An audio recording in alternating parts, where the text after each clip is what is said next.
Yeah.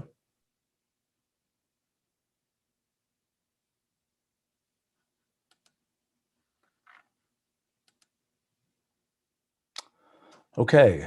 Hi, everyone. Well, this is going to be a physics, or at least physics-like working session. We're actually going to talk a whole bunch about math, proof assistance, metamathematics, etc. And Jonathan is going to demo some things that he's been developing. So, over to Jonathan, I think. Okay, sure. Well, I should preface this by saying that this is work I did a while ago, and it was not developed so much. So you've forgotten how everything works. Right. So I understand a bit of the. I know a small number of examples, and I understand a bit of it, but I may be a bit rusty. And it was not, the design is very, very bad because I really only designed. I know, that's what we're not expecting a good design. We're expecting to look at the design, try to understand what to do. Sure. Okay. So anyway, so let me just say a bit about the sort of the context of why a sort of proof assistant is necessary. So let's give an example of like a theorem in propositional logic that we'd be able to prove using our inbuilt proof a theorem proving system. So if we said something like, for every PQR, it's equivalent that if P implies R and Q implies R, that P or Q implies R. Because that's just a logical consequence, we can prove that without the need for any axioms. It generates this slightly complicated proof object, which is more or less incomprehensible. And the point is that that takes a while to generate. And the point is that this proof is very close to the kind of underlying machine code of proofs, right? It's just operating at the level. If I give a sort of more simple example, let's say we prove a theorem in group theory or something. Like I say.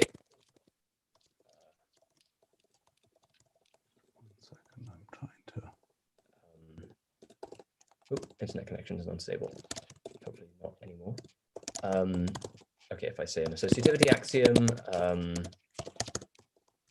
identity axiom, and an inverse axiom. So if I say if A is E, and then I want to prove some theorem. So I want to say like for all A, G of EA equals A. Okay, so then I generate some proof object.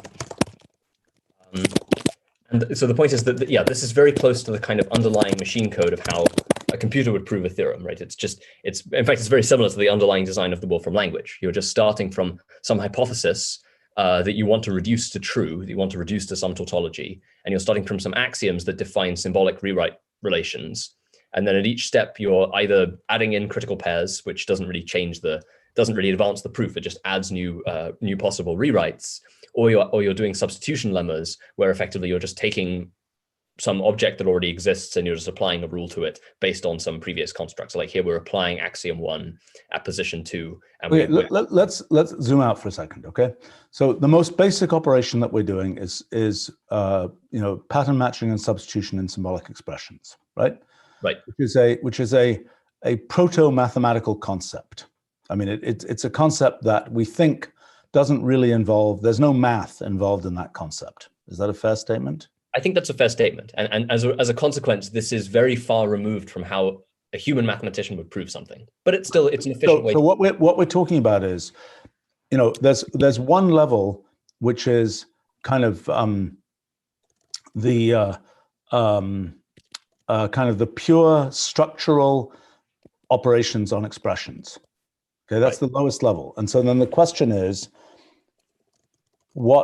pattern matching and substitution. Right.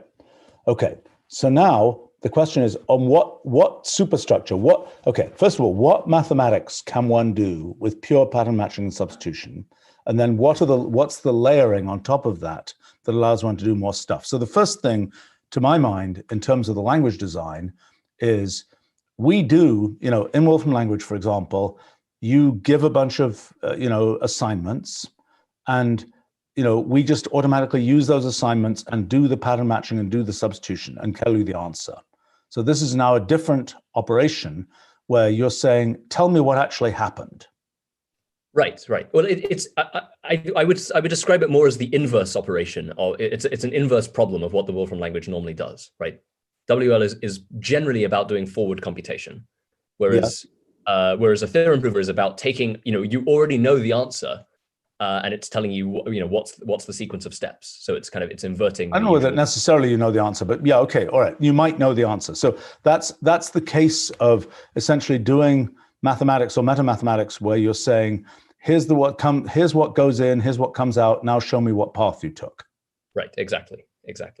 But so let me just understand, when you represent the path here, our best way of representing the path, which is done in find equational proof, is to say it is this pattern that matched at this location, and this rule was then applied, right? Right. So, okay. So if I just break this down into what's going on here. So it's saying, okay, we start from this expression, critical pair lemma 3, which is, where is it? That thing there, right? And then it's saying, okay, we use construct axiom 1. So axiom 1 is that thing there. And it's saying we use it in orientation -1. So we apply it from right to left. So we use G x1e goes to x1. That's the effective rule we get by taking construct axiom 1 and applying it with orientation -1. Yep. We apply it to this thing, and this is the output. So yeah, right. So just to understand that, I mean, actually, it might be nice if in this output form, if we had, because what we have there, I mean, if we had input expression as well as input there. Yes, right. That would be a good thing to add. But okay, so just conceptually, what's going on here is we've got the, position. Where you say position after input, that is saying where it is that the construct, the rule, matched. Is that correct? That's correct. And that's a part number. Is that true? Right. So if we look at where is it, critical pair lemma 3. So position 2, you can see on the right hand side there we've got G of x1e, which obviously matches G of x1e. So okay. Right. So in general, if I looked further down this thing, I would see those positions being lists of part numbers. Is that correct? Yeah. Right. There might not be an example of that here. Let's see if there is. No, that's still pretty boring.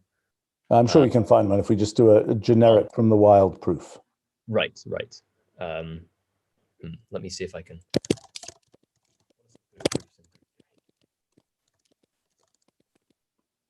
Well, that might be kind of fun. Okay, so if we did.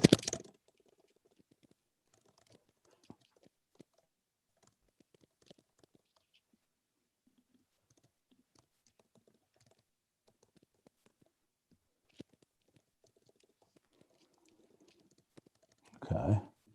All right, let's see. Oh, no, sorry. No, wait, what am I doing? I don't even need to drill down into that. I can see from the outset what the part numbers are. Where do you see the part numbers? Oh, no, I can in position. Oh, yeah, right. What's position -1? No, that's orientation. Orientation. So critical pair lemmas have orientation. Oh, yeah, there we go. Okay. Yeah, that's a nice position. Okay. So in that case, hypothesis 1, it's a very detailed part number at which the rule, the left-hand side of the rule matches. And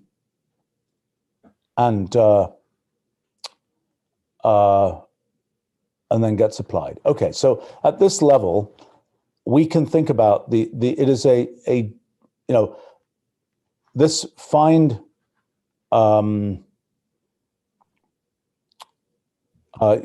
replace path operation that I've been pushing, that I had a version of, right, should be doing. Find replace path is the lowest level version of this. Is that a true statement? No critical pair lemmas, nothing fancy like that. Right. Yes.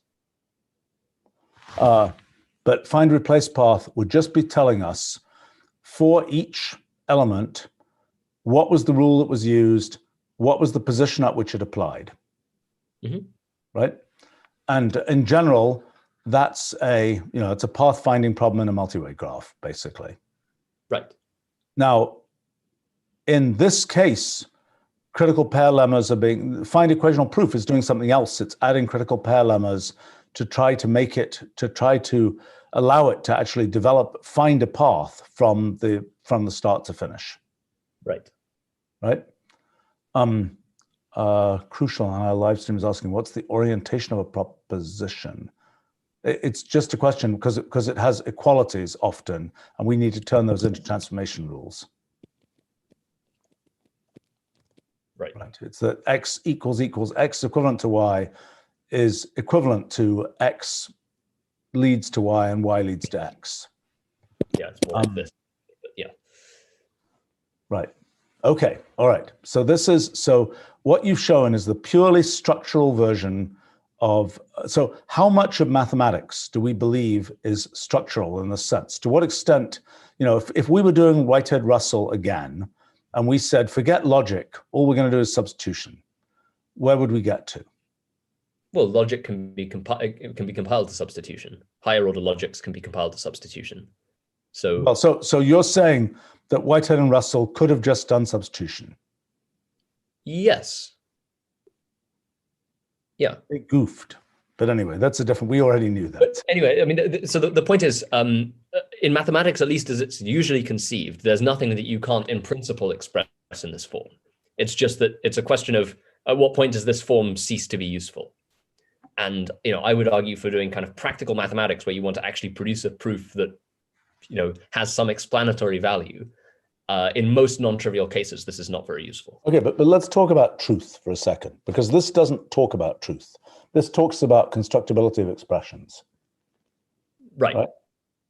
So, Nick is saying, yeah, by all means, Nick. So yes, by all I means. have a question. Just why do we actually need those position and part numbers? Are they really necessary? Yes, because there might be multiple places where a pattern could match. Yeah, but there should always be some kind of axiom that deconstructs any expression that you have. So you will have essentially a sequence of deconstructions and constructions of your axioms always.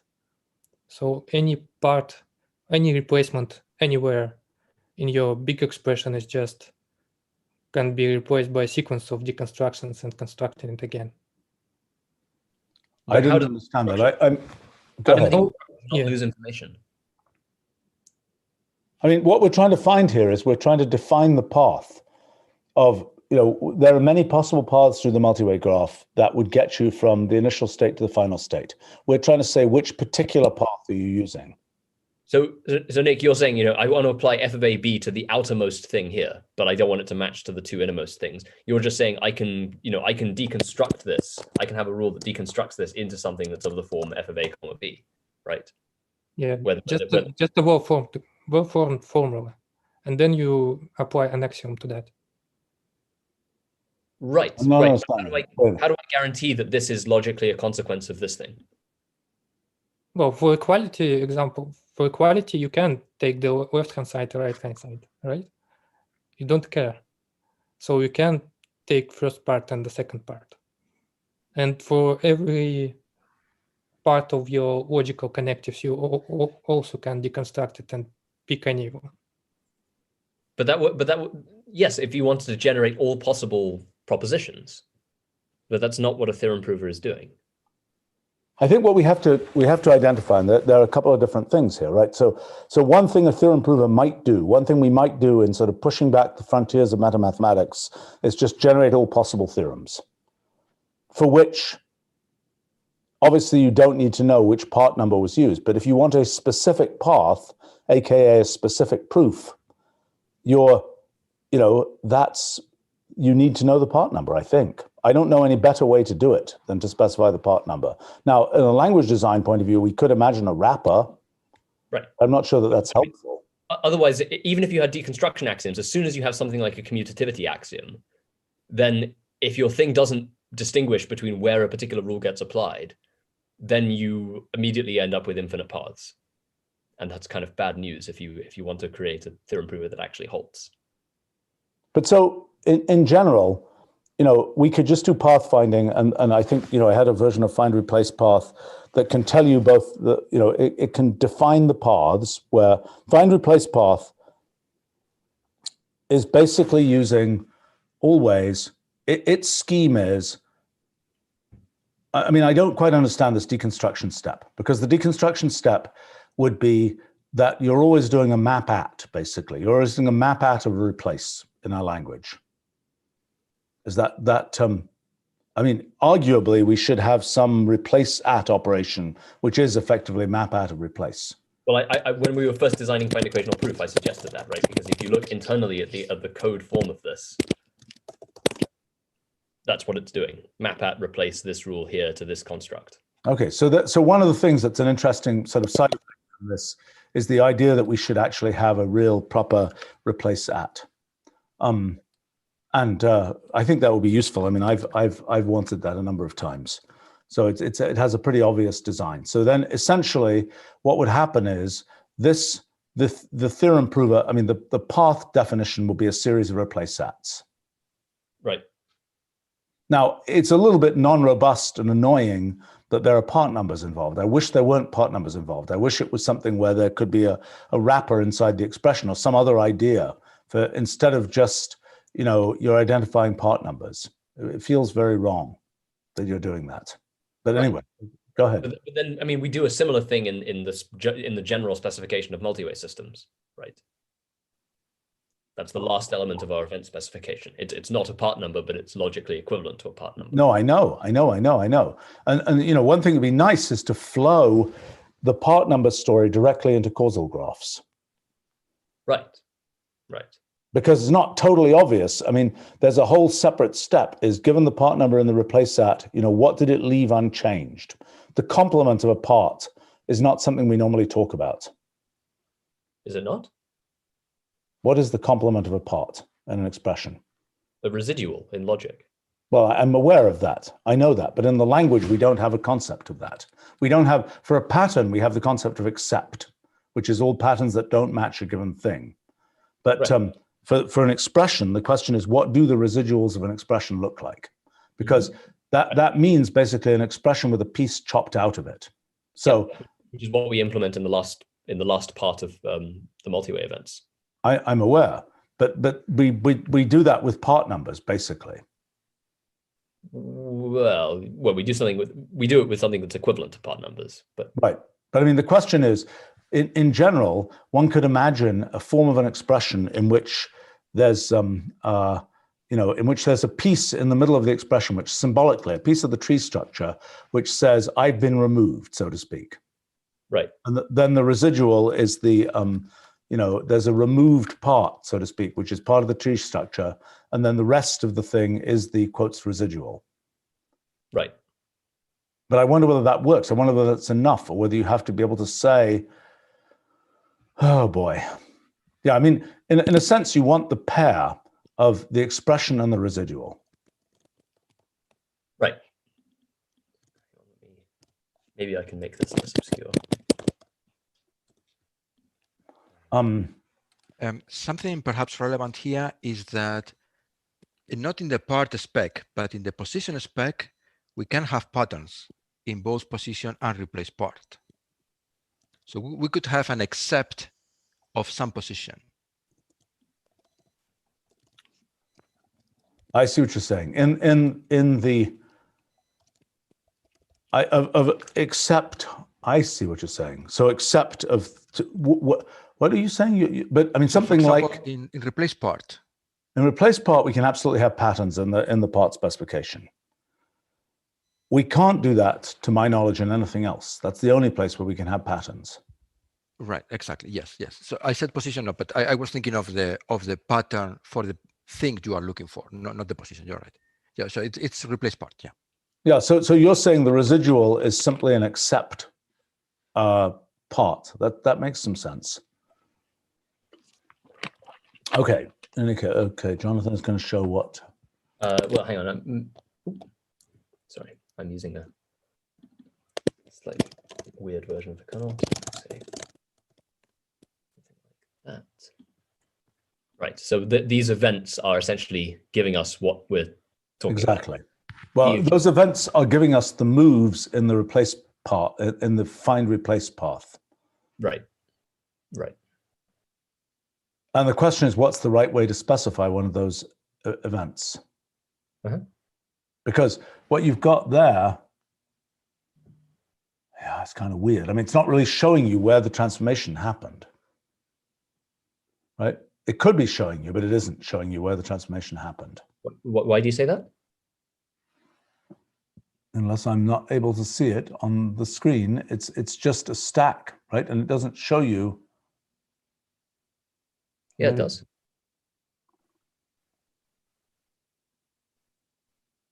What's going on here? There's a stacked piece. We need something which has three parts where we can see a beginning. So it's like sequence alignment. But that's what these events are. G of A, comma G A E goes to G of E E G A E. No, I understand. So the way that stacking is working is like it works in sequence alignment. Right. So as far as I know, all of the information that we need is encoded in the event specification. Right. But sequence alignment is simpler because sequence alignment is a sequence that is a list, and we can deal with that stacking as a sublist. Whereas in a general expression, is it always the case? Yeah, it's a subtree, right? So actually, what you're saying is that the transformation, that expression could be a special piece inside the expression, right? Right. So in other words, the rule, instead of representing, I see. So the transformation could be like f of, and then transformed part or something, and then g of whatever goes to h, and then xy or something like that.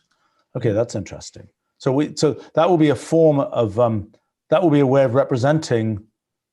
So that's an alternative to what we're currently doing in find equational proof. Is we could be doing this in find equational proof. Instead of writing part numbers, we could be writing an expression, the input expression, as f of transformed part of blah, blah, blah, where the transformed part has both the left-hand side and the right-hand side on it.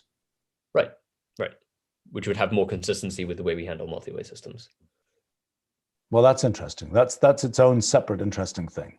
And then the question is, how would that map into making causal graphs? Well, making causal graphs is much easier when you know the input and when you can reconstruct the input out. When you can reconstruct the red X and the residual. Right. Because the causal graph then. The causal graph is just is essentially mapping intersections between the complements of the residuals. Or at least that's the. Yes. Well, hold on a second. So the transformed parts are. So directed edge exists between A and B if and only a sort of intersection of out A in B is not equal to empty set.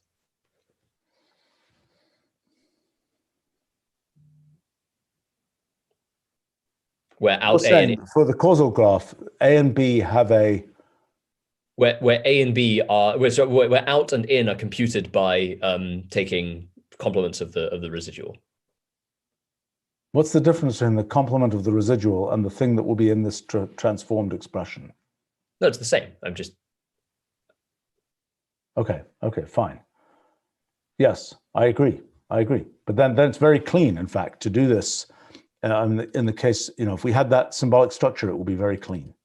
Right. I mean, this is at least in. I think there may be a different scheme in set replace, but at least in my code, that's the scheme that's used. Right. But now let's see. Nick had a comment here about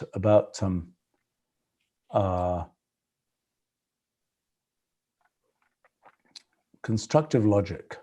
Intuition about the irrelevance of position is that wherever we have to act with a rule, it isn't necessary that it should have been constructed previously. Not sure I understand that. Nick, can you explain what you meant there? Well, as I said, the intuition, if we have constructed some in some step of the proof, we have constructed some lemma or something, and we have to act with a substitution in some part, right, on it.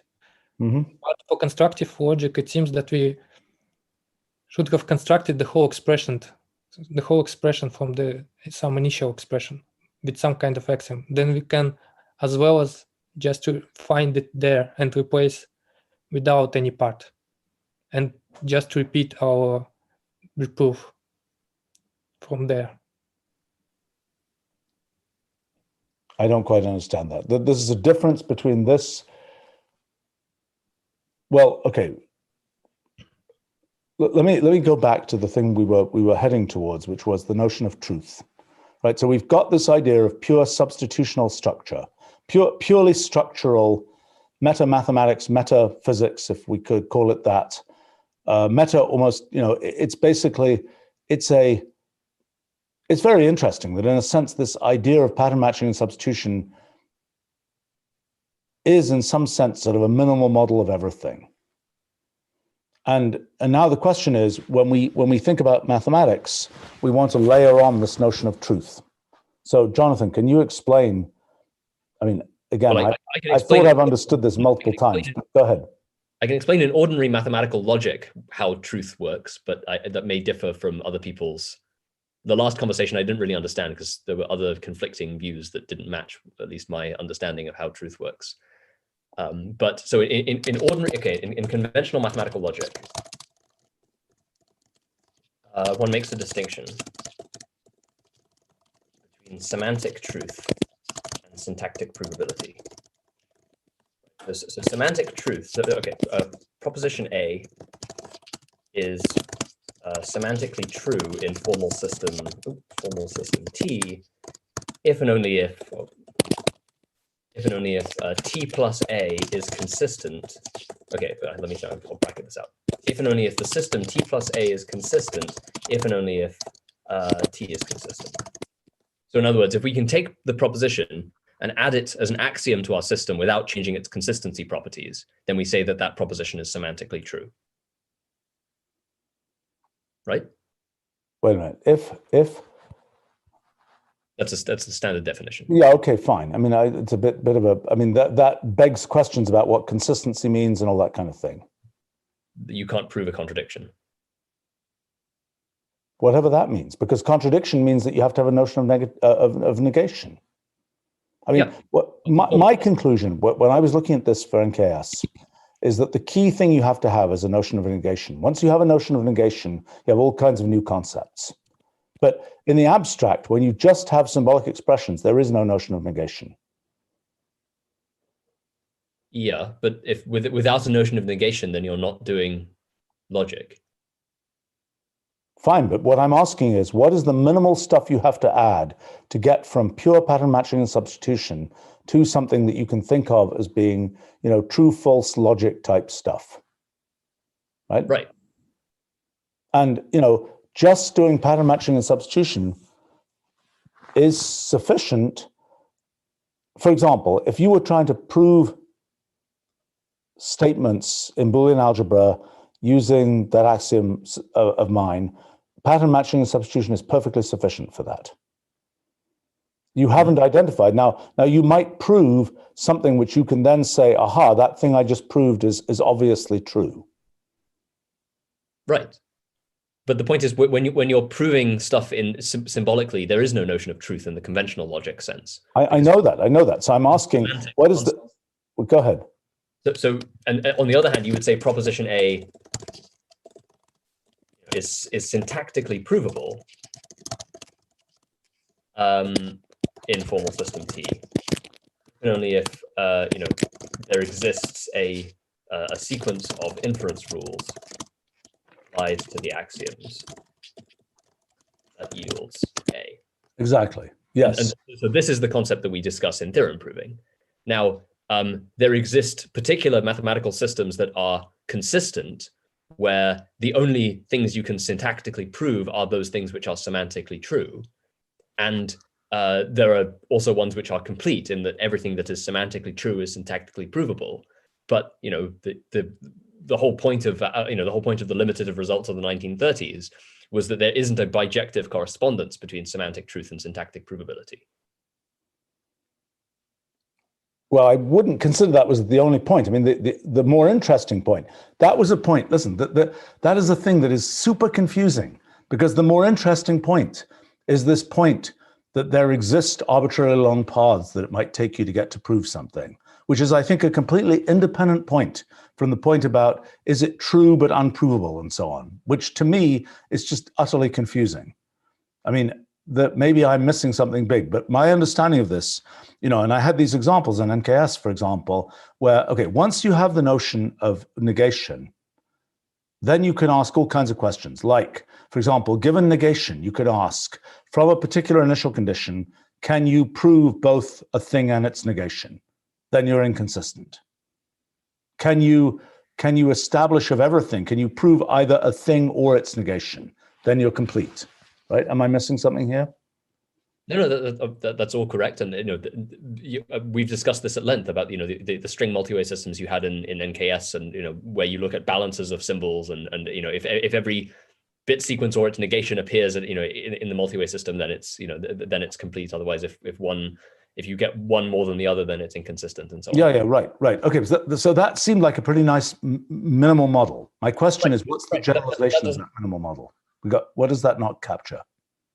It doesn't capture. There's nothing semantic about it, right? So it captures parts of the incompleteness theorems. It doesn't capture them.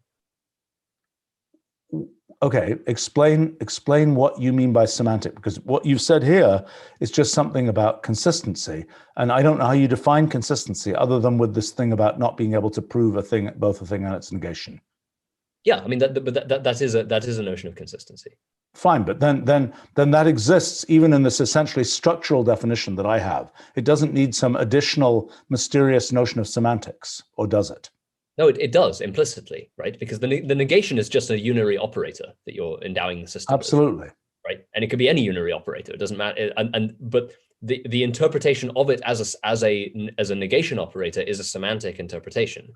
Absolutely. But the question is, if you strip away everything in mathematics other than the absolute minimum that you need in order to have a notion, I mean, the notion of true and false, right? And this is where I'm hoping you're going to explain to me more about type theory here, because constructive mathematics and so on. Because the notion of the key thing in mathematics is this proposition true or false, is a thing for which, as far as I understand it, the key idea that you need is a notion of negation. Do you think that's correct? And once you have a notion of negation, you have you're off and running, you can say, this thing is true, that thing is false. Yes. Yeah, I think that's right. Because, once you have a notion of negation, then you can define a notion of consistency and contradiction. And then the concept of truth is pretty trivial once you've got that. But right. In the absence of something that is semantically interpreted as a negation operation, then you can really only make statements about syntactic provability. Okay, but talk to me about constructive mathematics and kind of the modern type theory view of what's going on. Right. Okay. So in type theory, what you would do is so we've got Curry-Howard isomorphism. So what does that really say? Well, it says, okay, so if I'm using intuitionistic, there exists a bijection between propositions in intuitionistic propositional logic and terms in a simply typed lambda calculus, right? So when I say that, if I make some statement in logic that hypotheses imply conclusion, under this sort of propositions as types interpretation, what I'm doing is the hypotheses define certain types, and then the conclusion is a statement that is itself, it's a proposition that is itself a type. And when I prove that hypotheses imply conclusion, what I'm really doing is I'm constructing a program that takes in some objects of the type specified in the hypotheses and outputs an object of type conclusion. And so then the idea, so then the statement in intuitionistic propositional logic is a tautology if and only if such a computation exists, if and only if I can define it in terms of as some term in a simply typed lambda calculus. So in a sense, it removes this, what, in my opinion, and I think I get the impression it might be your opinion as well, is this quite philosophically undesirable distinction that exists in classical logic between semantic truth and syntactic provability. It replaces them with just one concept, which is, can you construct a program that inputs this thing and outputs this thing? And that's kind of the natural generalization of truth that exists in type theory. Okay, let me go through that again. So your statement is that notion of truth is purely the same story as the substitution, as kind of the structural substitution on an expression. I mean, it's isn't it? I mean, in other words, there's no difference between, you can call it types if you want to, but it's basically just programs. It's just programs in this sense. Right. But which is how the proof assistant thing that I'll show in a moment really treats it underneath, right? Because the whole point of that design was, my view is, you shouldn't have to care about types. You should just have to care about, here's some input stuff that you're starting from, and here's your goal that you're trying to reach, and can you define a path in the multi-way system that gets you from one to the other? But the point is that you're operating at a higher the concepts you're interacting with are somehow much higher level than the concepts you're interacting with in one of these automated theorem provers. You're not operating at the level of individual sort of expressions in some formal language. You're operating at the level of actual kind of mathematical objects, which is much closer to how one would actually prove a theorem in real life, so to speak. Okay, but let's understand this. Once you have the idea of symbolic expressions, the distinction between the things down on the ground and the things that are the meta things, that are those, the complicated wrappers and so on, there is no distinction. They're all just symbolic expressions. I mean, that's a notion, I think. A possible interpretation of the sort of the history is, the original idea of types was something completely different. But the idea of types as it has emerged in recent times is just, we need symbolic expressions to represent things. Our ordinary mathematics is too interpreted to be used to make pure symbolic expressions. Let's call the symbolic expressions that we're making types. Am I obviously wrong in that statement? I mean, No, not at all. I mean, look, the basic point is, okay, when we define either a multi-way operator system or one of these theorem proving things, right? The A, B, and C things that we quantify over are just completely unstructured. Anything could match those things, right? Yeah. There are some situations where you want to prevent that from happening, and the natural way to do that in WL is to have them be patterns, and the mathematical logic way of thinking about that is to have them be typed. And in a sense, what I realized was that you could have a bridge between the two that meant that you didn't have to, it didn't matter which kind of way of thinking you used. They were all ultimately equivalent. Okay, so you're saying you can either have a structural wrapper. I mean, this is what I have claimed for the last 40 years about untyped symbolic languages, but people don't seem to, that basically you can either have an explicit wrapper as a piece of the symbolic expression, or you can say, by the way, this X that I have here is really of type blah, blah, blah, and that's a hidden fact about X. Or you can have it expose, it's like in immunology or something. You can either expose the nature of the cell on its surface, or you can have it somehow hidden inside. Right. So at least within my proof assistant, the way that that's done is you wrap things in predicates, which can then, and then of course find equational proof can prove things about those predicates just structurally, without the need to. So what do you mean by wrap things in predicates? Right. So suppose I have a function that takes in, an n of type natural number, and it outputs f of n of type, I don't know, real number or something, real or something, right? So how would I represent that? Well, all I can do is I can represent this sort of function morphism as an implication statement in first order logic, right? Because I can say for any n implies natural number of n, or if I just say nat of n, real of f of n. Then if I say, okay, let's add that as an axiom. I'm going to do a beautiful job of this, but yeah, it's the syntax is a little weird here, but yes. How so? Well, I'm worried about the fact that you said real there, because that's actually a thing. Okay, let's call it ray. Fine, and then I can say, prove that ray f of 3 or something. Right? That's just a straightforward logical inference. And the point is that we, because of find equational proof and its modular structure, we can chain together as many of these as we like. And so given some information about the input types, we can infer things about the output types, which is ultimately all you need in type theory in order to be able to do arbitrary theorem proving. Because, as I say, when you prove that something is a tautology in type theory, all you're doing is you're saying, if I does there exist a term in the simply typed lambda calculus that takes in a bunch of these types and outputs a type of this proposition, and outputs an object whose type is this proposition. So it's a proof of type. What is the role of implies here? Is implies a built-in construct here inside the predicate logic prover, or what? Yes, yeah. So the predicate logic, when you input something in predicate logic, it knows, the rules of Boolean algebra, so it knows how to deal with an implies. How do we think about that in terms of the pure substitutional setup? This is a substitution rule. I see. So that's just a propositional logic representation of a substitution rule. Right. That is a nat of n goes to ray of f of n substitution. Okay. What would and be?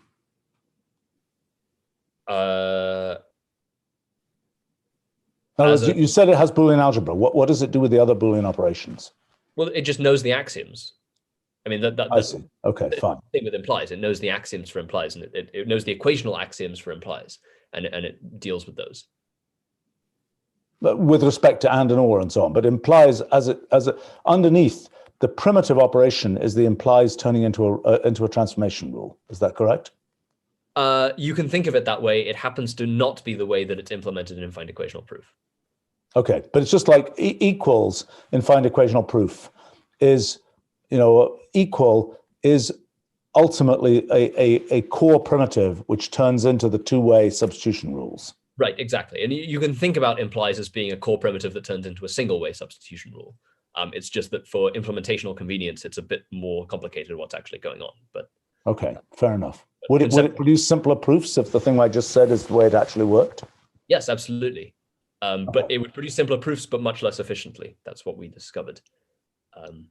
Okay, fair enough. Okay, so let me just loop back for a second here and just understand this. So I make sure I actually understand what we're talking about here. Okay, so the claim is in a type theory interpretation, you're saying we can trade implicit types for explicit expose on the cell surface, so to speak, symbolic wrappers. Exactly. That's what I have long believed. And once we trade them for symbolic wrappers, we are then in a position to use pure substitution. Is that correct? That is correct. Okay. The problem is that if you just did automated pure substitution, you can see already these proofs get pretty complicated. So doing automated pure substitution on anything non-trivial is kind of a no-starter. Once you're in this world, it kind of has to be guided by human input if you're going to produce anything efficient. Fine, that's fine. But I'm just trying to understand structurally what's going on. So structurally, we can think of any of these type expressions as just being a symbolic expression transformation story where types are interpreted, where building up all these types is just building up more and more and more wrapping. Right. Exactly. So any theorem, ultimately, you start from some initial objects of a particular type, and you're trying to get to some object which is of type the proposition you're trying to prove. And if you can construct that program, then the theorem is true. But when you say types, I mean, again, I'm pushing back slightly on the modern interpretation of type theory, okay? So, when you say types, I could just translate that into symbolic expressions. Which is what the proof system does, yeah. Right. And it's what the compiler does, and it's what everything that deals with types, turns them into symbolic expressions. So I don't quite understand the interpretation of them as this has a meaning, right, is a completely separate thing. The computer doesn't know anything about that, basically. The meaning part of it is purely for human entertainment. It's not even that. I mean, types, unless you define a semantics, types don't have a semantics. Well, I understand, but it is. Look, it's very similar to what happens in Wolfram language, where in principle we just have transformations for symbolic expressions, but the symbolic expressions we deal with are often tagged with names like "I'm an integer," "I'm a rational number," things like this. Exactly. And so so the purely washed clean version is combinators basically, and is absolutely incomprehensible to us poor humans. Right. So, but from a theoretical point of view, we're saying that what's going on in proofs in type theory, the same thing as proofs in a pure symbolic system, is and that's and it's finding these paths that represent proofs, the same story. Now, the thing I'm trying to understand though is in the usual way of doing things, like for example, you can end up with these kind of magic expressions where you say, this expression represents truth or represents true. And I'm trying to understand, in the type theory world, what is the analog of this? Okay, calculus of constructions, all right. The propositions in intuitionistic predicate logic and terms in higher order typed. Okay, higher order typed lambda calculus is just symbolic expressions that wrap any number of levels deep. Am I right? Yep. Right, there's nothing more to it than that. I mean, the higher orderness is just you're wrapping it more levels. Mm-hmm. Okay. That's right. Okay, so now what is this then? It's a lot like the distinction between the Wolfram model and an arbitrary expression substitution system. Yes. Is the Wolfram model thing is right now just a sort of simply typed lambda calculus in some sense. Exactly. There's right. One level of recursion depth, whereas in higher order lambda calculus there'd be arbitrary order recursion depth. Okay, so what do you mean here between propositions and intuitionistic predicate logic? What's this calculus of constructions is just the generalized form of the Curry-Howard isomorphism. So a propositional logic is not very interesting, and most of the time you care about predicate logic for doing actual theorem proving. Okay, but so predicate logic, okay, explain this to me, because predicate logic, you just explained, a predicate is just yet another one of these wrappers. Mm-hmm. So right. What is intuitionistic logic? But in our case, the distinction is not at the level of wrappers. I mean, so what you care about from going from propositional to predicate logic is the ability to do quantification. Right, over functions, basically, over things but more than, I mean, well, no, actually over anything, over variables. If you want to go to arbitrarily high order logics, then yeah, eventually it's over functions and over arbitrary objects. But we are already implicitly, no, now I'm confused again. Okay, so find equational proof already is doing quantification over variables. It's not doing quantification over functions, it's doing quantification over variables. Right, but find higher order logic proof is doing quantification over functions. Right, but which one of those is the predicate, are you thinking of as the predicate logic prover? Well, no, so the predicate logic thing, as I say, is a way of, there's an inbuilt limitation of type theory, which is that it's, these ideas of for all and exists that are very natural in classical logic are slightly less natural in type theory. And so what you have to do is to define effectively dependent types, which give you a way of defining notions like for all and there exists. That's all that you're doing. So in this case, there is you can't do any quantification, but in this case you can, and that's the key thing you need to know. Sorry. Nick is making a comment here, which might or might not help me. The pattern and substitution rules makes a category. Patterns as objects, rules as morphisms. Yes. So he's claiming that in order to do logic, you have to show that it forms a topos. Yeah. Is that true? Well, particularly if you want to do a logic with a notion of equivalence in it, yes. Remind me of the definition of a topos, starting from a category. It's a top. So if you have you remember what a groupoid is? Yes. Okay, so a topos is something which is a category that's equipped with a notion of. For other people's benefit, I mean, the groupoid is something which has the morphisms going both ways. Right. Every morphism is an isomorphism. So a topos is a category that's equipped with the notion of localization, which means that for you can take a collection of morphisms and convert them into isomorphisms. So effectively, locally, you can make the topos be like a groupoid, if you like.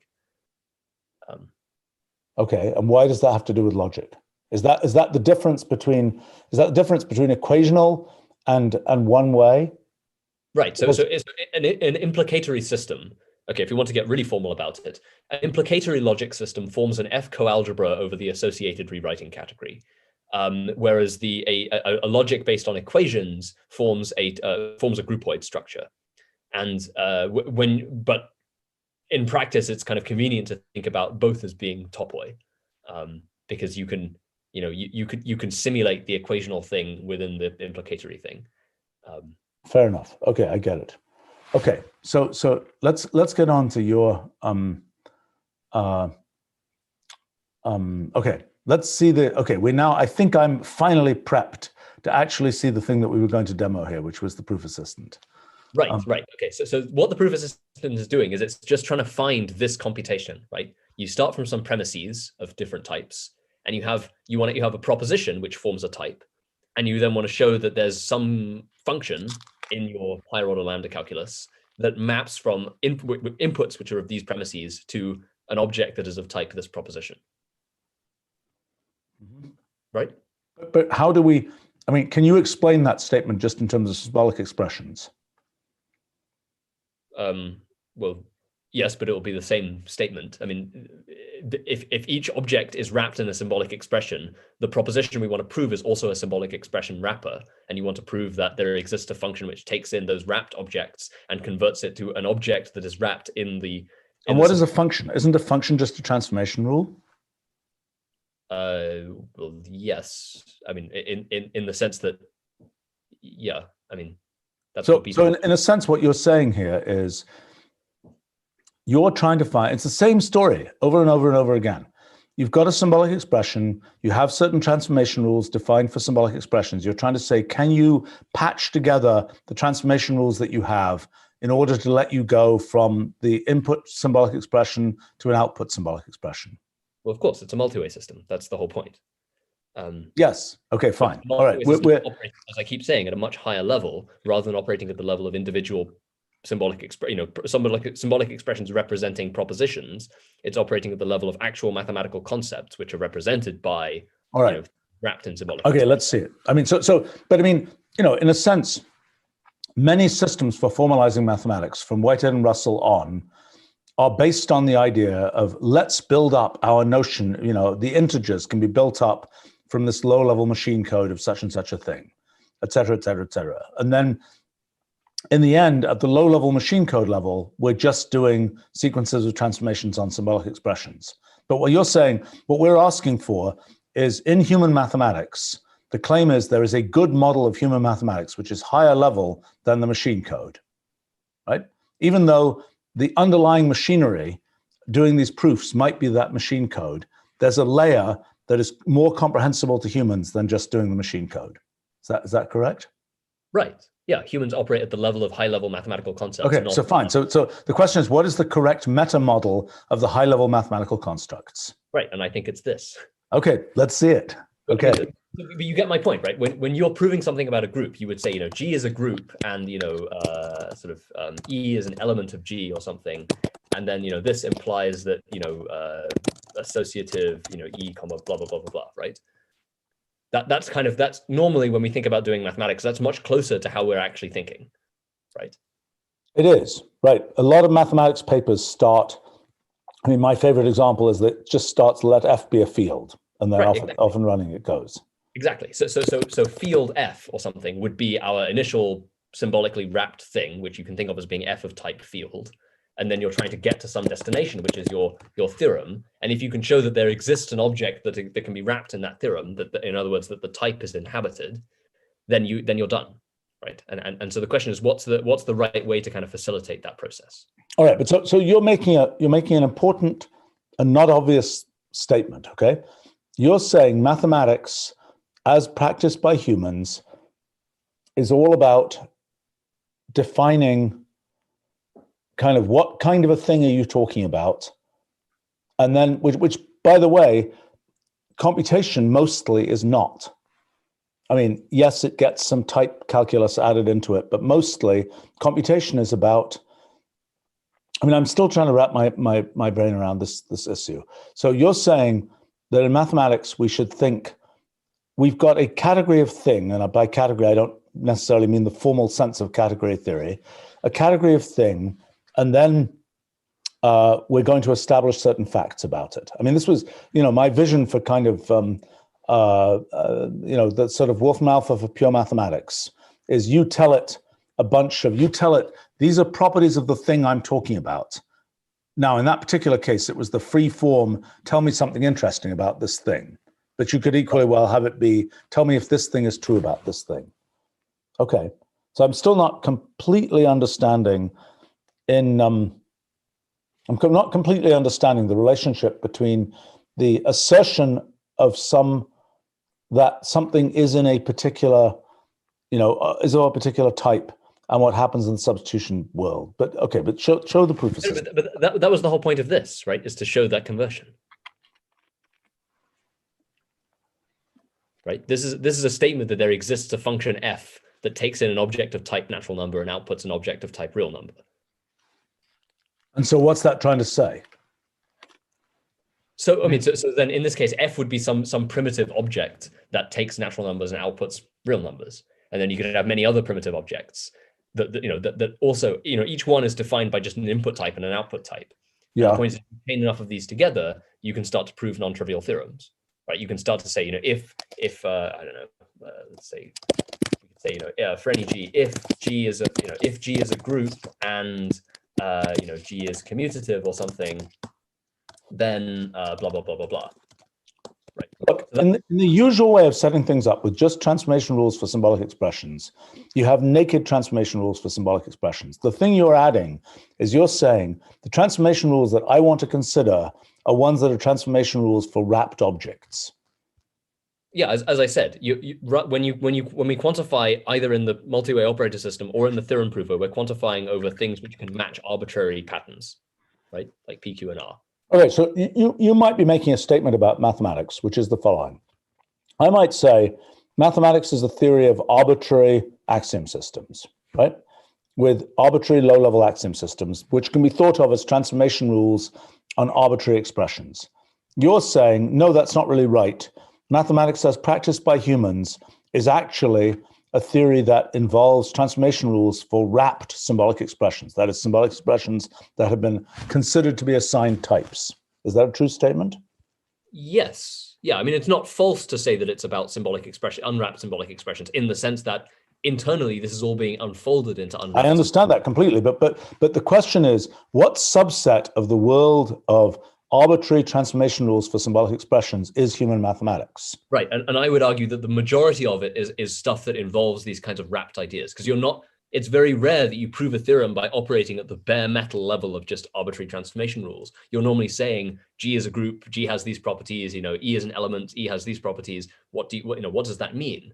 And although in principle it's possible to unwrap that into a sequence of bare symbolic expressions, symbolic transformations, that's not normally how we think about it. And so you're saying has these properties, the thing could carry, could kind of wear its properties, right? By basically being a thing that has a wrapper that contains information about its properties. Is that a true statement? Yeah, right, which is exactly what happens, right? So when we say group G is a group and G is commutative and stuff, it's kind of building up more and more information. And then so then the inferences you can then make become more and more specific, until eventually it's kind of unambiguous what you're saying. Okay, so your claim is a meta theory of human mathematics is, rather than it being transformation, that what you're doing is you're building up, rather than the complexity being in the machinery of operating with these transformation rules, it's in the building up of these more and more elaborate symbolic expressions that kind of self-describe certain properties of those expressions. Is that right? Right. Which my impression was, from having it's done before I joined the company, but at least from having watched the video about the semantic representations workshop that you guys did, that was at least my impression of kind of the objective of that, right? Was to be able to define some language where you can specify semantic properties of some mathematical object and make non-trivial inferences from it. Yes, but that project, that idea, what that notion is, given, well, this way of framing it you're presenting is a little different, because what that was about, is generalized Wolfram language to deal with pure mathematics. What does that mean? That we're not generally building up these deeply wrapped symbolic expressions that have more and more properties of things described by the wrapping. That's not a meta, that's not a pattern that we're usually using. Mm-hmm. Now, right. It's interesting to think about that pattern as a pattern for doing pure mathematics. Right? So in other words, one thing that in terms of language design, there's the kind of hidden state idea. I've got an X, and hidden, unbeknownst to you, I'm going to declare that X is an integer. I'm going to declare that X is positive, et cetera, et cetera, et cetera. And that's all hidden away, and it will only be pulled out, when it's needed. But the alternative is that the actual symbolic expression that represents X that you carry around is an X exposing the fact that, hello, I'm an integer, I'm positive, et cetera, et cetera, et cetera. And so you are making the claim that in mathematics, that we should think about it as something where we have certain standardized wrappers that we build up for symbolic expressions. And that in a sense, what we're doing is, in mathematics, we're building a library of these standardized wrappers and transformation rules, which mostly operate at, I'm thinking very immunologically here, mostly operate on the outermost level of those wrapped objects. So in other words, it never goes inside. It never has to go and figure out what's actually happening in the nucleus of the cell. It's just looking at the membrane on the outside. That's exactly right. Right, exactly. So the argument, if you like, of your predicate should never be touched by the proof assistant in this design. It's only a question of is the output type inhabited? In other words, is there an object you could put into that in such a way that the whole chain of reasoning works? But you don't care about what that object is. It's some arbitrary thing, and it should not be. The validity of the argument should not depend on what that object is. Okay, but so the whatever the right term is for that, the inhabitation of a type, habitability of a type, whatever it's called. What is the way of thinking about that in terms of symbolic expressions? What's this? How do you think about determining whether a type is inhabited? So you've got this thing, it's a big complicated wrapper, and you ask the question, does there exist, when you say it's an inhabited type, what are you really saying? You're saying that big complicated symbolic expression can be generated somehow. Is that right? Because you don't have any notion of... I'm still saying the same, I'm still saying this, it's just this. Well, but where did the exists come from? Because the exists is no, I'm not understanding this.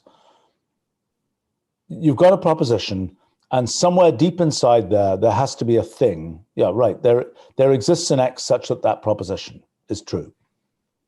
Well, there exists an X that matches that. Yeah, that can be placed inside that proposition. Yes, that it is inhabited.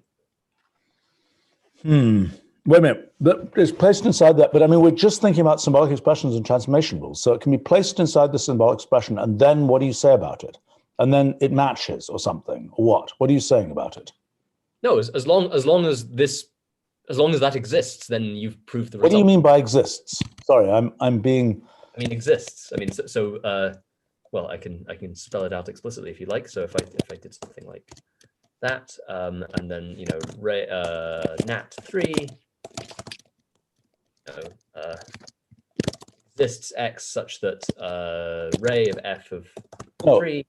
If I'm not mistaken, what you're saying is by exists, you mean is derivable by substitutions from the axioms that you specified. Is that correct? Except it's not a derivation and they're not axioms, but they are, yes, but yes. What do you call them if they're not axioms? What do you call them? They're hypotheses. If I say, you know, let f be a field, that's not an axiom. Fair enough. Okay, fine. Okay, so the issue of an inhabitation is derivability from these hypotheses, these things that are assumed to be the case. These things that are assumed, I shouldn't say to be the case, just these things that are assumed. Right. Are you able to derive, using the transformation rules you've defined, where did the transformation rules come from? The transformation rules are the rules about, this is the whole point about these implication statements, right? That ultimately the only transformation rules are if you have input types and output types of any particular function, right? So they're just, those are the direct analog of the axioms in a standard theory, right? Well, in the sense that they're rewrite rules, yeah, sure, but they're not axioms. No, they're not strictly axioms, because axioms are usually thought of as being two-way and have truth involved and all that kind of stuff.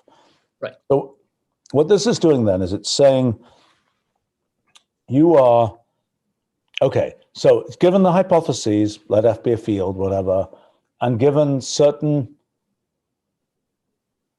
what are you calling these things? I mean, what is that for all statement with the implies in it?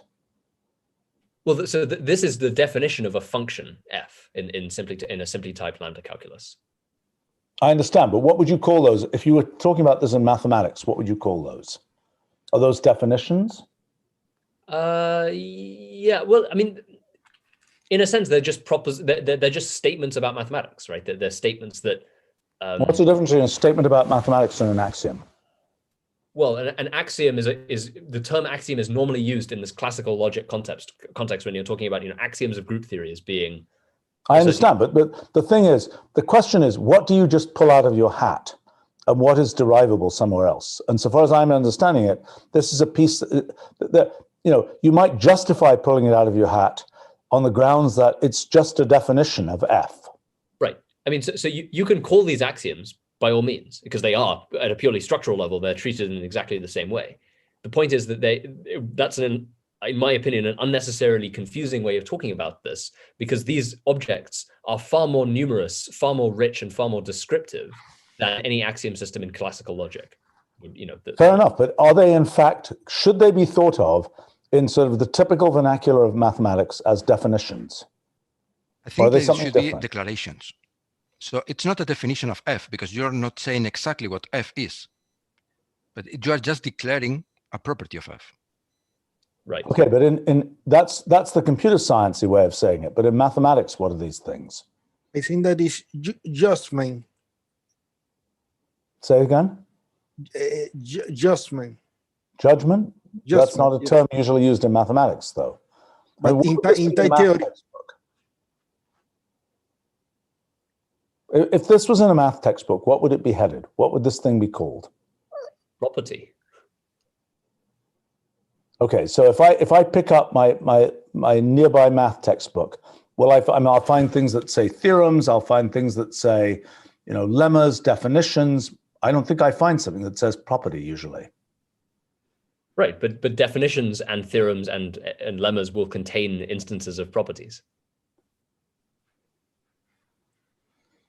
Okay. Oh boy, so judgment has a technical term in mathematical logic. I did not know that. And yeah, but it's not used in the normal practice of mathematics. Right. So it doesn't help us in terms of thinking of this as a model for mathematics. All right, I think we are ready. Drum roll. Let's see the demo, Jonathan. Okay. Do you want a trivial example or do you want a non-trivial example? How about you start with trivial, because that's about as far as I'm going to understand quickly. Okay, so I can do a trivial example that's very, very close to something that find equational proof would do, right? So I can prove something like this. So if I say, okay, so goal. So first I have to say what the input types are, so to speak, right? So I'm going to say wrap P, Q, and R in the symbolic wrapping proposition. So I know that they're propositions. So the rules of propositional logic apply to these things, right? Whereas if I wrap them in natural number, the rules of propositional logic would not apply to these things. Does that make sense? So wait a minute. Wait. I'm trying to understand this. So this is essentially a type declaration. That proposition thing is essentially a type declaration. Is that correct? Yes. Yeah. The first argument of goal is always a type declaration. Okay. So it says the goal is basically assuming these types, assuming this declaration, then... Right. Look, I mean, here's the basic point, right? So if we had group axioms and we had axioms of Boolean logic or something, then the same objects A, B, and C that match these would also match these. But if you're doing practical mathematics, that's not really right, because in Boolean algebra, your semantic interpretation is normally that these are propositions, whereas in group theory, they're group elements. Sure. And so, although sure, you could define a group whose elements are propositions, but you would have it's kind of crazy. Yeah. Right. So you want to have some way of making a distinction about that some objects should match these patterns and some objects should match these patterns, which is why we make the declaration these are propositions. So they match the rules of propositional logic, but they wouldn't match they wouldn't match the rules of group theory. Okay. So one way we could do that is by having a wrapper outside. We have some expression P, and it's wrapped in a kind of cell membrane that says I'm a Boolean algebra expression. I'm a Boolean algebra variable. Well, like I said, that's exactly what we're doing. I mean, this is how the proof assistant works. It wraps things in predicates. Okay, fine. But by predicate, I mean, I don't quite understand the term predicate here. You can say a predicate is something normally like a Q function in Wolfram language, which returns true or false. There's a different meaning, which is using a symbolic wrapper to expose the meaning of something, which is what you were doing up above by saying nat of whatever. But why is that different? I mean, if I say proposition Q, proposition, P, that should presumably return true. Whereas sure, but what I'm saying is, look, the big difference is, integer Q of 3, right, computes that yes, 3 is indeed an integer. Whereas if I think about the internal, now the truth is internally, it's represented as the head of 3 is the head integer. So internally, it's doing exactly what we're saying here. That is, it represents an integer by a wrapper whose head is integer. Right. So I'm not understanding how this is different. It's not ultimately different. I mean, I'm saying that look, in many people implementing proof assistance, most people implementing proof assistance will not put symbolic wrappers around every variable to represent what it is. That's not how it works. They'll have some mysterious table somewhere that says this thing is of type this, that thing is of type that, right? Which is different. I mean, it may be in effect the same, but in terms of understanding it, it's different from what I think you're doing and what we would naturally do in our language, which is to have it be manifest, where the type is sitting there as a wrapper. Right. But I mean, this scheme is a way of converting between those two worlds. Right. Yes, I understand. But I'm saying that the distinction I'm making is in a traditional proof assistant, if I'm not mistaken, maybe somebody can correct me if that's not true. In a traditional proof assistant, X has some type associated with it, but it's not that X is structurally presented as being as having the structure of that type. It is that we know X is of that type. It's associated with an internal state that says it is of that type. Exactly. That's a mere syntactical distinction, right? You can call it mere. It's a big difference in terms of understanding what's going on. And it's probably a big difference in terms of implementation. And it might be why you're able to implement something that is, more powerful. Okay, we'll keep going. All right. So but I think you're somewhat denying that by writing it as proposition PQR. I think you'd be better off just saying PQ and R are equal to, Boolean variable of some UUID, basically. P is equal to Boolean variable of a UUID. That's equivalent. Can I say something here? Sorry. Go ahead. This reminds me very much of when we were designing, for example, symbolic tensors, in which we were thinking, how do we represent that T is a tensor? And we had 3 alternatives. One was similar to this. We wrap T with the head tensor. The other one, which is the one that we followed, is T element of tensors, matrices right now. And the third one was to say something like T equals something that creates something like, say, a UUID or something like that identifies this as a unique tensor. Well, or another one is tensor of a UUID. Right, exactly. Yeah, I think that's the third one I was referring. So the complicated thing with the wrappers is that if you have T as a tensor and you wrap it with head tensor, now what is the tensor? Is it T or is it tensor of T? Can you say tensor equals capital tensor of T? Yeah, I understand. Right. Why does this remind me of the whole Russell, type theory, sets, members of sets, and so on story? Is it the same story? Type theory was created in order to avoid this paradox. Well, yeah. Right. Yeah, historically, of course, that's the point, that type theory is well founded. Yes, but type theory is then. I mean, okay. Then, all right, keep going, Jonathan. All right, so I get what you're doing here. Okay, yeah. So the point is, there's Wolfram language output, but there's also some inert output. The inert output is essentially meant to give you an atlas of the local structure of the multi-way system. So it's telling you where you're trying to go. We're trying to show that there exists an object that can be wrapped in this, right? That is of this type.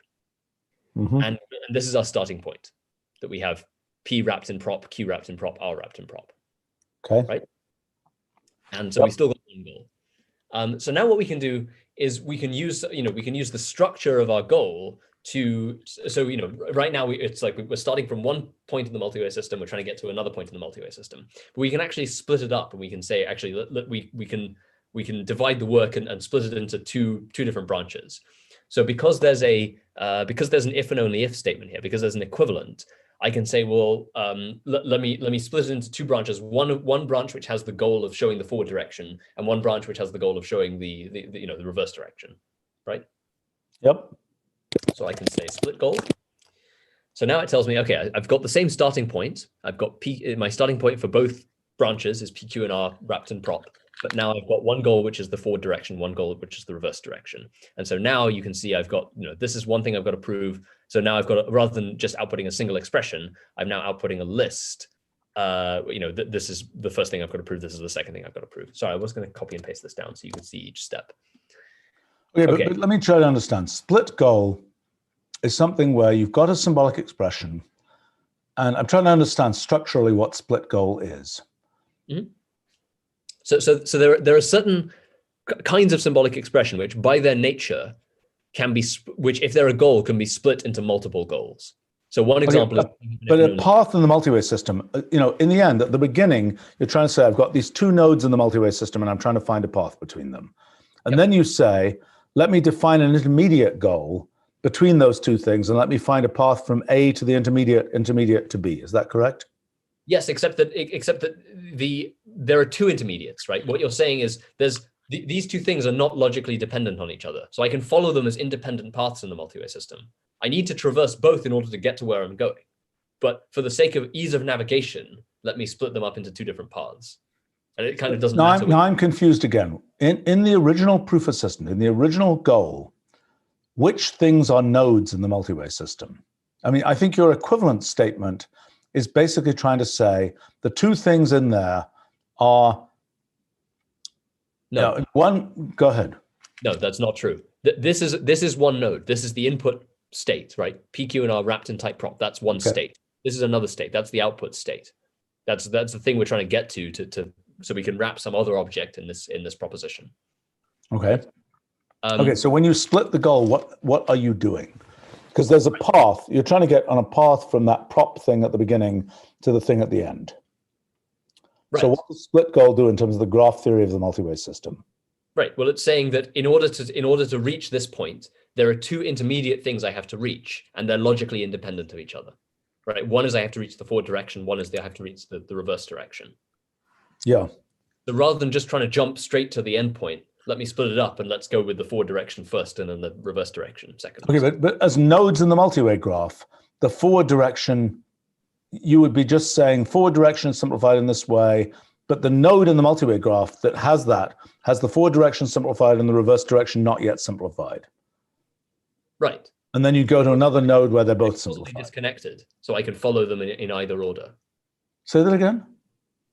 In the multi-way graph, they are causally disconnected, so I can follow them in either order, which corresponds to the statement that they are not logically related. Okay, that's a very interesting claim. Let me understand that claim.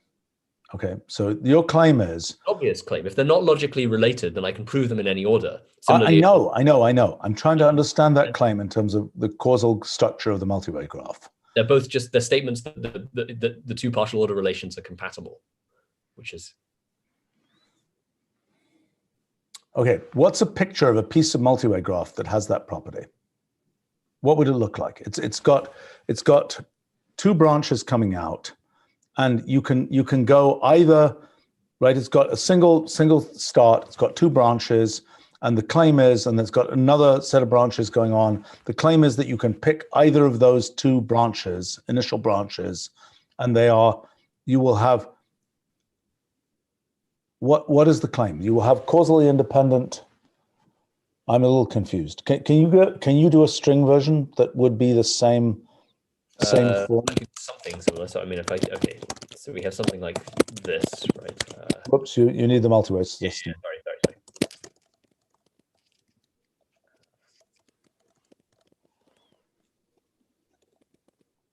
Sorry. Okay. So the point is, we could just try and jump directly to the endpoint, right? But it might be the case that it's more useful to say, I don't know.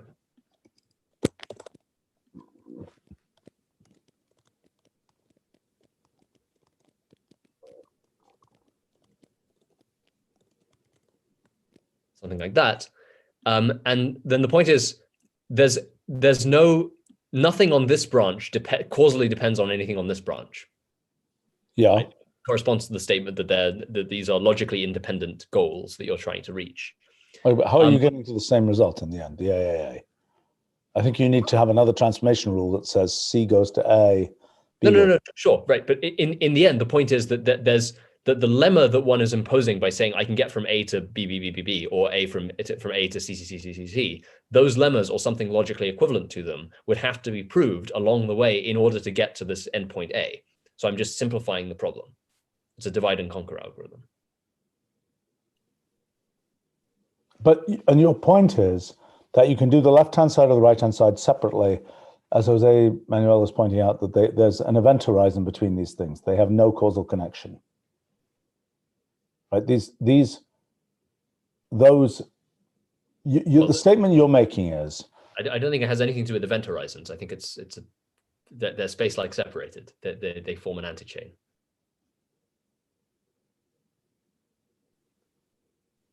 Right, but their causal graph, okay. What's the relationship between, you made a statement that they're causally disconnected, right? Right. Well, if an inference along this branch causally depended on an inference along this branch, then that would mean there's some logical connection between these two. Right. And you're saying there isn't. Split goal only works in the case where that isn't true. And there are cases where we know that isn't true, like if the proposition is an if and only if statement. Another example would be if there's an and A B, right? Then we can split that up into proving and proving B. So proving A and proving B. Could you finish the example down below? You have this example where you're splitting like that. Like so this. Can you finish? What would be the full version of the string version of split goal? Well, okay, I mean, this is so weird because you don't normally think about lemmas, and this is just so different to what you would normally do in logic. But I know, but we understand the string case better. So I think that what you want there is C goes to A, B goes to A at the end, and then what you're going to do, merge, yeah, right? I think you want C goes to A, B goes to A. Well, I think in reality, probably what you want is that. Yeah, fine.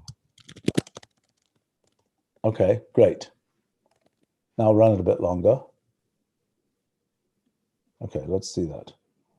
Okay, so the basic point is, actually what you really want to show is also put in your A goes to AA, okay? So we can see that as well, because that's the alternative path, right? Oh, what a mess. And layer it.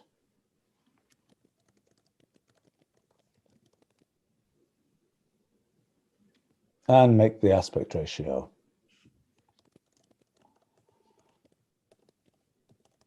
The machine code of everything is such a mess. Okay. All right. So what we're claiming is that in this whole mess here. You find this easier to understand. Is that your? No, I'm making the statement that I'm trying to understand the distinction between you've got the A goes to AAA thing, and you've now got a thing where you're doing it in terms of the C's first, right? You're simplifying the C's before you're simplifying the A's. Look, I'll tell you how you make this better. Okay, what you want to do is have, instead of B goes to BB, just have B goes to BB, right? I think this is just a poor analogy because the point is this whole inference depends on the underlying axiom that implies AB implies BA, is equivalent to AB. Yeah. But there's no such axiom in string systems. That just doesn't exist. So I don't. Fine. The point that's being made is, unlike in multi-way systems in general, But I'm sorry, we could have such an axiom. We could have a string equivalence axiom. It's not generally true, right? But it could be the case that we force it to be true, that every string rule has a reverse rule. And then we would have string equivalences, just like this. Then we could do the same thing. We could say, yeah, you could do exactly the same thing. Look, this will actually work. Okay, imagine that you have an equivalence rule between strings. You have both AB goes to BA and BA goes to AB. Okay, and you're trying to get this is a decent example. Hey, if you type this in, I think this will work. Right, so you've got right. So we've got that rule. That's one thing, right? Now the split goal. That's the equivalence rule. Is those two together? Now, the claim is to get from somewhere to somewhere, you can first use AB goes to BA a whole bunch of times. That's the left-hand side rule only. And then later you can use BA goes to AB, right? Yeah. So in other words, what it's doing, okay, if you make that picture, make a multi-way graph of... Any preferences to initial condition? Take BBAA. I don't care. Got a reversible sort rule. Yes, it's a reversible sort rule. Now, my claim is that if you want to go from, actually make it BBBAA, okay? Okay, so we've got BBBAA and we want to go to AA. Why aren't we getting to, I think you have to run it a bit longer. Run it a bit longer. Is that it? Did you get to the end?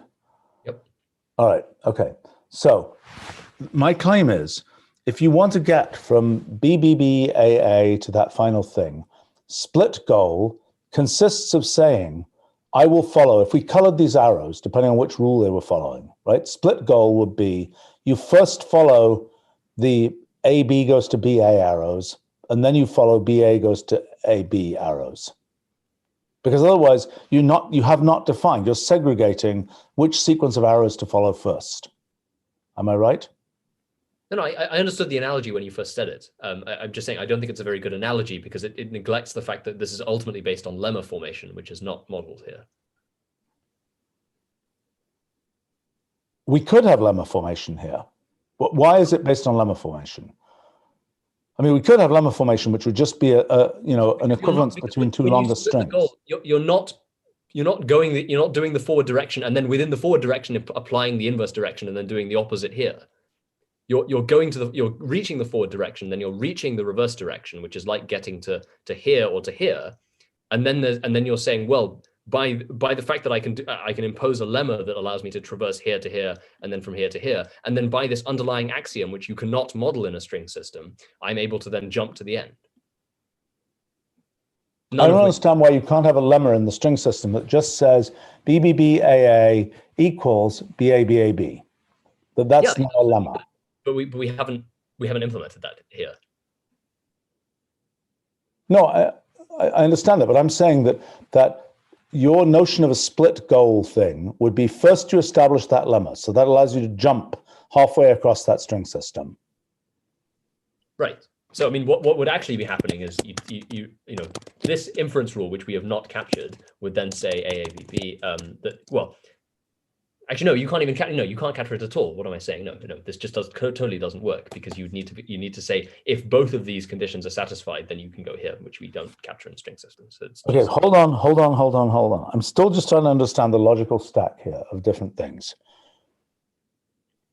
Why? Okay, so you're saying in a multi-way graph for these expressions, there is a different operation than one that we can get for strings. Is that true? Well, I mean, this is the same conversation we had about chemical reactions. And I think also about multi-way Turing machines in a slightly different way, right? You need rules that operate on multiple things in a single branch-like hypersurface. That's what an statement is. Right, okay, so fine. So this notion of a multi-input, multi-way system is something that is a kind of a new notion. And you're saying, for purposes of modeling mathematics, we need multi-input, multi-way systems. Not in general, but for this particular approach, that's what's happening. Yeah. Well, okay, but let's understand that. In what area, in what interpretation of traditional mathematics do you need multi-input, multi-way systems? Well, because we've said at the beginning that there's a low-level machine code for mathematics for which we do not need multi-input, multi-way systems. No, sure, right. So you're starting from objects which have certain properties, right? And along the way, you're proving you're inferring things about other objects or the same objects that have different properties or the same properties, right? Mm-hmm. And you want to be able to make statements like, G is a group and, E is an element of G or something. So you want a rule that maps from a pair of elements in the multi-way system onto some other element. Well, exactly, which is the same thing that find equational proof does when it's applying, a lemma to a at some point it's taking two things as input. Which is why internally we use the find equational proof system, because we can just say something like that, and then implies ... and then we can prove things about it, which gives us a more general way of navigating multi-way systems than the single input, single output. I know. So I mean, look, it's just we've never made a low-level systematic study of multi-input, multi-way systems, or at least I haven't.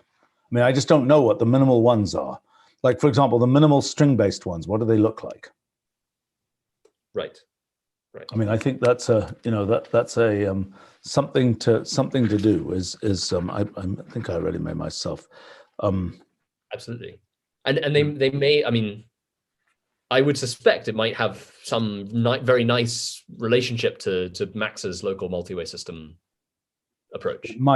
It might, and it might resolve some of these things about the relationship between, some of these recent issues about causal invariance versus confluence, et cetera, et cetera, et cetera.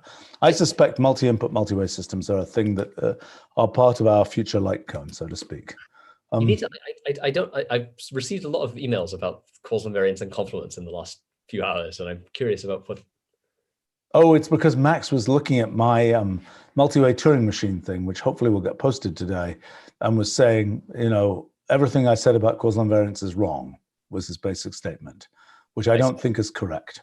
So right. That's the, but there is some sense for the finite case in which there's a complicated relationship between confluence and causal invariance, which I need to understand better. Oh, yeah, sure. As I think I proved in the first relativity paper, the logical structure is not at all clear unless you have a non-Noetherian rewrite relation. Then it becomes much simpler. Well, fair enough. Okay. Max had the meta assertion that you would say that whatever was true was already proved in one of your papers. So he was at least right about that. Right.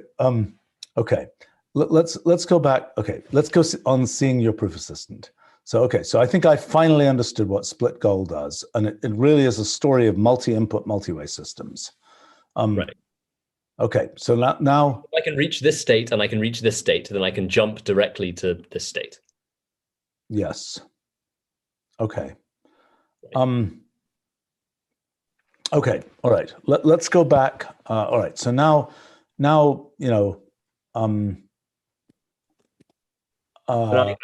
sorry. Go ahead. Show something more real, so to speak. So that was a very straightforward case of the proof assistant. Right. I mean, so now now I can navigate the first path. So I could say I can say introduce hypothesis H or something, right? Because I've got an implication, so I can introduce a new object, which has this type, right? I'm just horrified by how big the bag of primitives is becoming. Between hypothesis, proposition, introduce, split goal, et cetera, et cetera, et cetera. And I'm trying to understand to what extent these are, are they all parameterizable as being the same kind of thing, or are they all just randomly different operations? Well, they're all just, like I say, they're all written in this, in accordance with this scheme. Okay, so at the lowest level, there are two one of these. Right, we can have the minimum number of primitives possible, in which case you have an automated theorem prover. Great, we've already got one of those. The other limiting case is you add as many primitives as possible, and then you have something much more like ordinary mathematics. And kind of this is an attempt to do the latter limiting case. Right, I understand. So this is your claim is this is to automated theorem proving as Wolfram language is to combinators. Right. Basic claim? Something like that, yes. Okay. So then the pressure that's put on is, can we define some number of primitives here that capture the things humans want to do in describing proofs? So actually, to give me a sense of scale, in something like lean or cock or any of these things, how many sort of meta primitives are there for proofs? From the interactions I've had with lean in, say, tactic mode, I think there are on the order of a couple of hundred. God, I may be way out on that. Maybe Nick or Jose has comments. What Jonathan did is in the state of the arrows proof system, that is to say, to work with Jonathan proof system is almost the same as to work with any traditional proof system. Yeah, but the question I have is, if we're doing design for this thing, okay, and we have tactics, for example, how many, like in Wolfram language, there are a certain number, 6,000 these days, of named lumps of computation. How many named lumps of computation are there in setting up proofs that people understand? I mean, like is reductio ad absurdum, is that an example of a tactic that should be named? Yeah.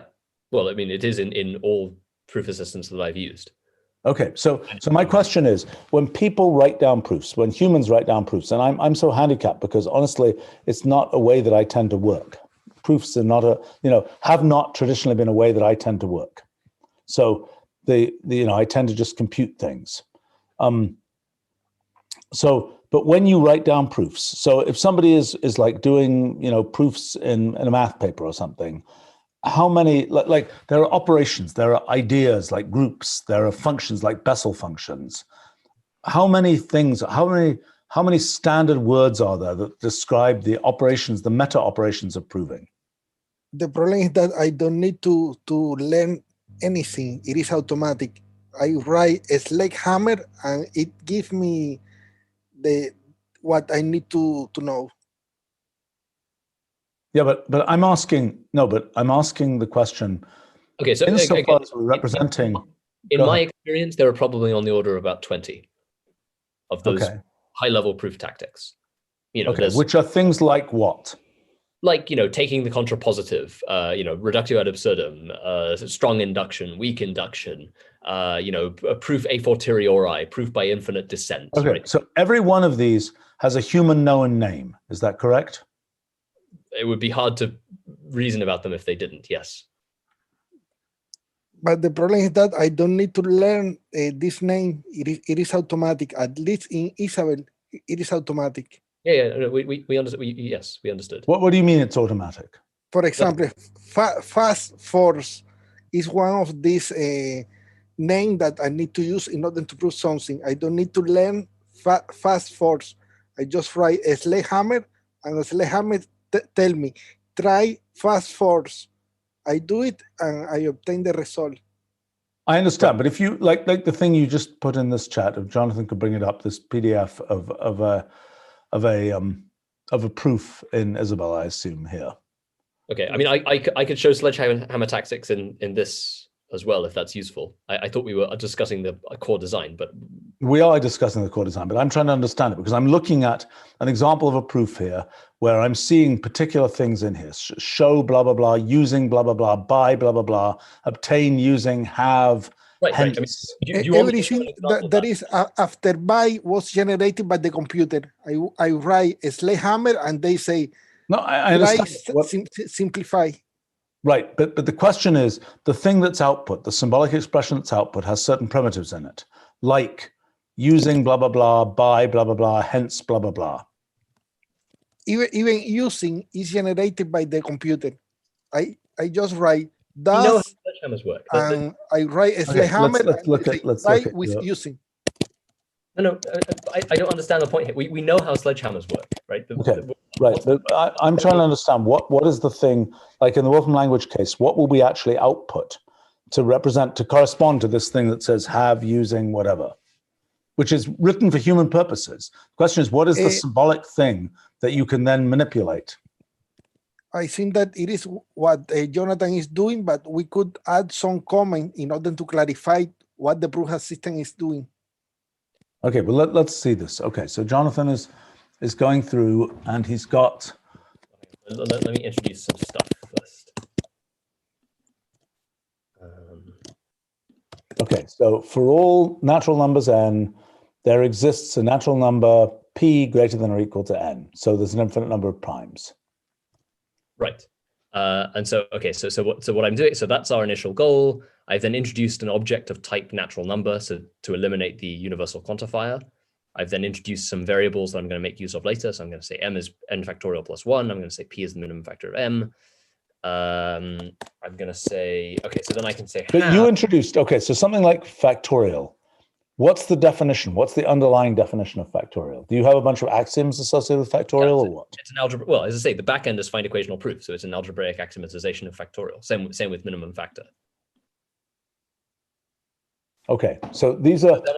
So then I can say have pp comma prime number p, and then that's a sledgehammer. So that's now going to, so you see that took a moment to run because what it's doing is it's calling into find equational proof to prove that p is a prime number given this information. That's not too hard because we know that, you know, by definition of minimum factor, it's picking out a minimum prime, but it's still a slightly non-trivial inference. Okay, so some of the things that are being disgorged here are parts of the equational axiom system for factorial. Is that correct? Right. So, for example, in that, some of those things there, like n colon equals n times fact plus 1 and so on. No, that's what you put in. Where is something which is coming out from the innards of the equational definition of factorial? Oh, nothing. I mean, the design is such that you shouldn't, you know, just like if you're programming in Wolfram language, you shouldn't have to care about the machine code, right? It's the user should be shielded from as much of that as possible. Okay, but what if you say, I don't believe that you got the definition of factorial right? Oh, well, I mean, yeah, then that's a problem. No, but I mean, what I understood, you know, one of the purposes of a proof assistant is you can in principle drill all the way down to the end. You can just drill down and say definition, definition, definition. I want to see what's going on. I want to see it all the way to the end. Right. I mean, so if you, in that case, you could define your own factorial if you didn't trust. Right, but is there a way of opening it up? I mean, in an ordinary proof assistant, if I'm understanding correctly, there is normally a way of opening it up and see. Sure. Is that right? You would have a library of objects that you could look into. Yes. Right. So I would have a link effectively, and I could go and say, okay, now show me the definition of factorial. Right. Right. And the main way that you can have a bug is that the thing that you called factorial actually isn't factorial. Right. You called it factorial and it had definitions, and the definitions were perfectly valid definitions. It's just the thing that you got was not the thing that you intuitively think of as factorial. Right. There is one solution for that is to use a verifier, a prover and a verifier. No, but you can't, that can never work because you still need to find the semantics for your verifier. Yeah, right. I mean, if the verifier says, for example, factorial of 0, I say is minus 18, okay? How do you know that's wrong? Unless you have some property of factorial. In the case of factorial, it is trivial, but if I take something that is hard to define but easy to verify, I can take the verifier. Absolutely.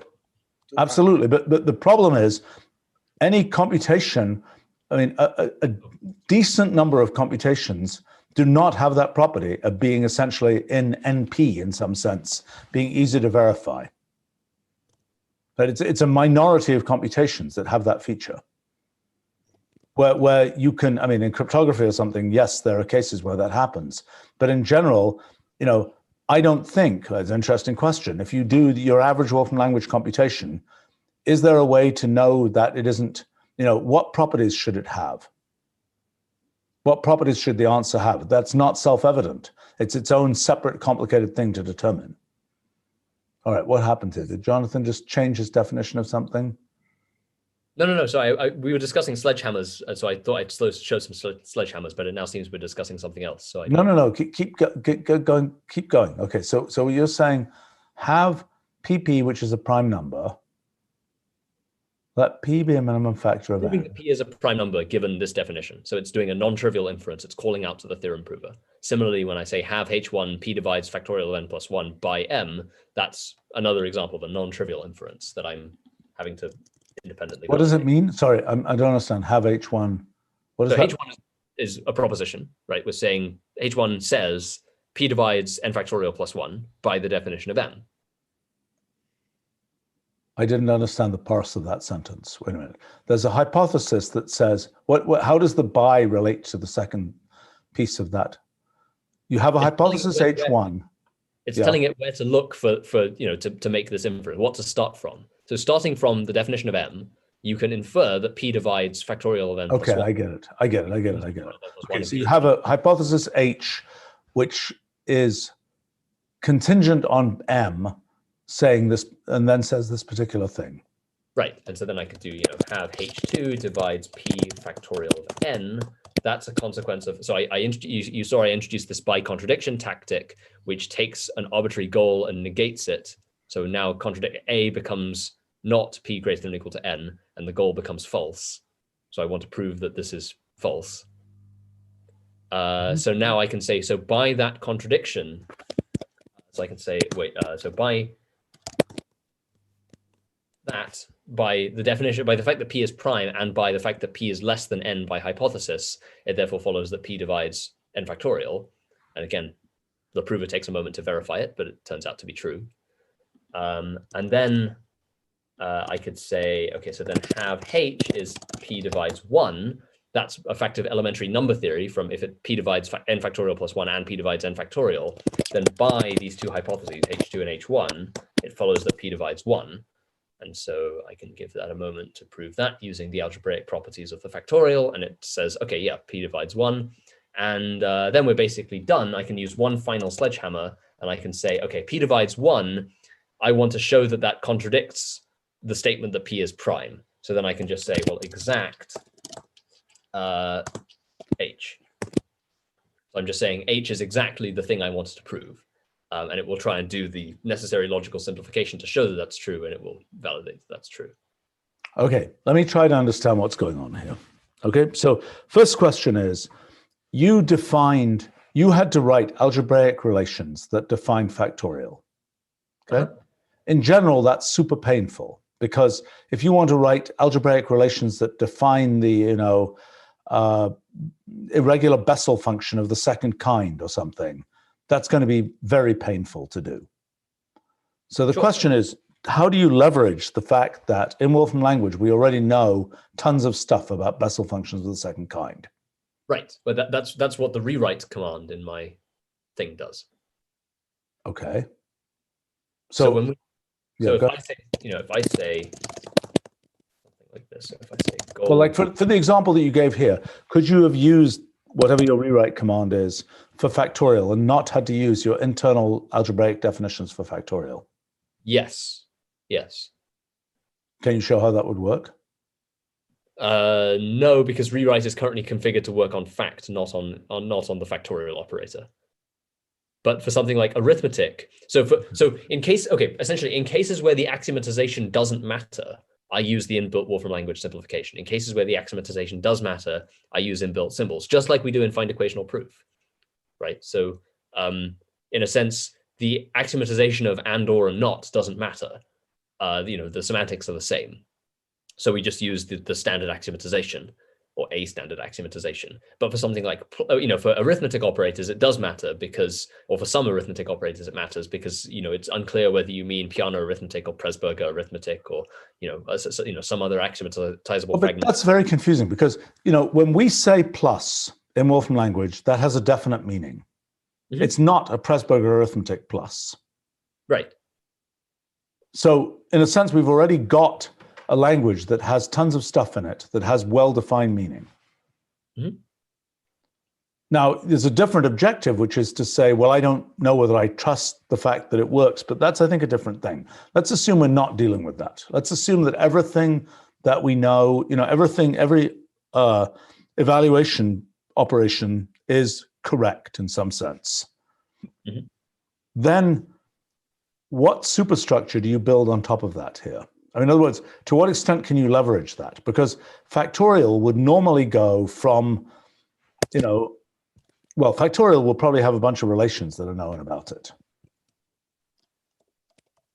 Right.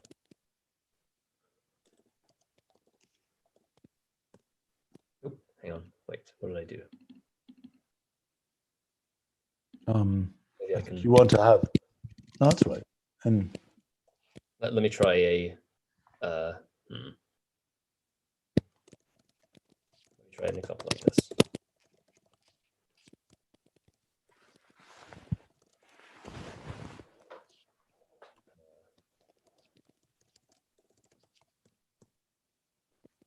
yeah, I mean, it's rather horrifying that you have to define all of these things like successor of n and, some of natural numbers and multiply and so on.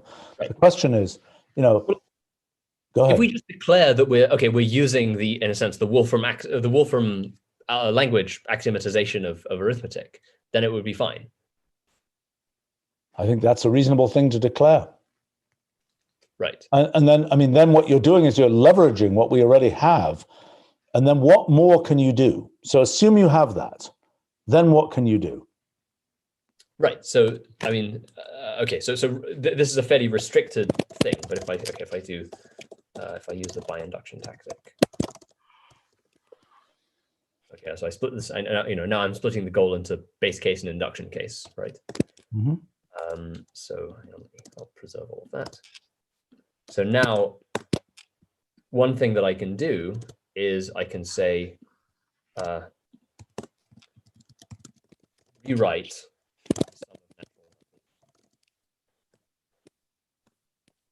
And so what that will do is it will take this object and it will remove the inactivate. So it will do the algebraic simplification of that, and it will conclude correctly that it's equal to 0.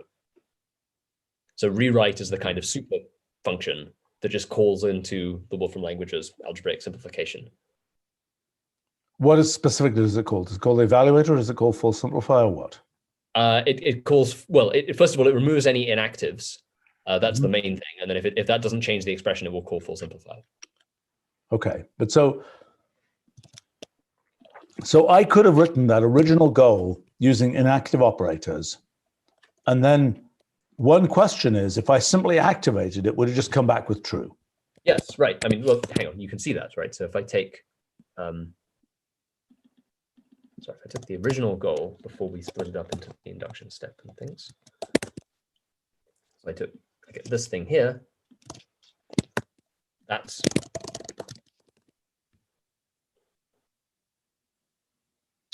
okay, I get it. All right, so now the question is, beyond this, okay, so you could write inactivated statements.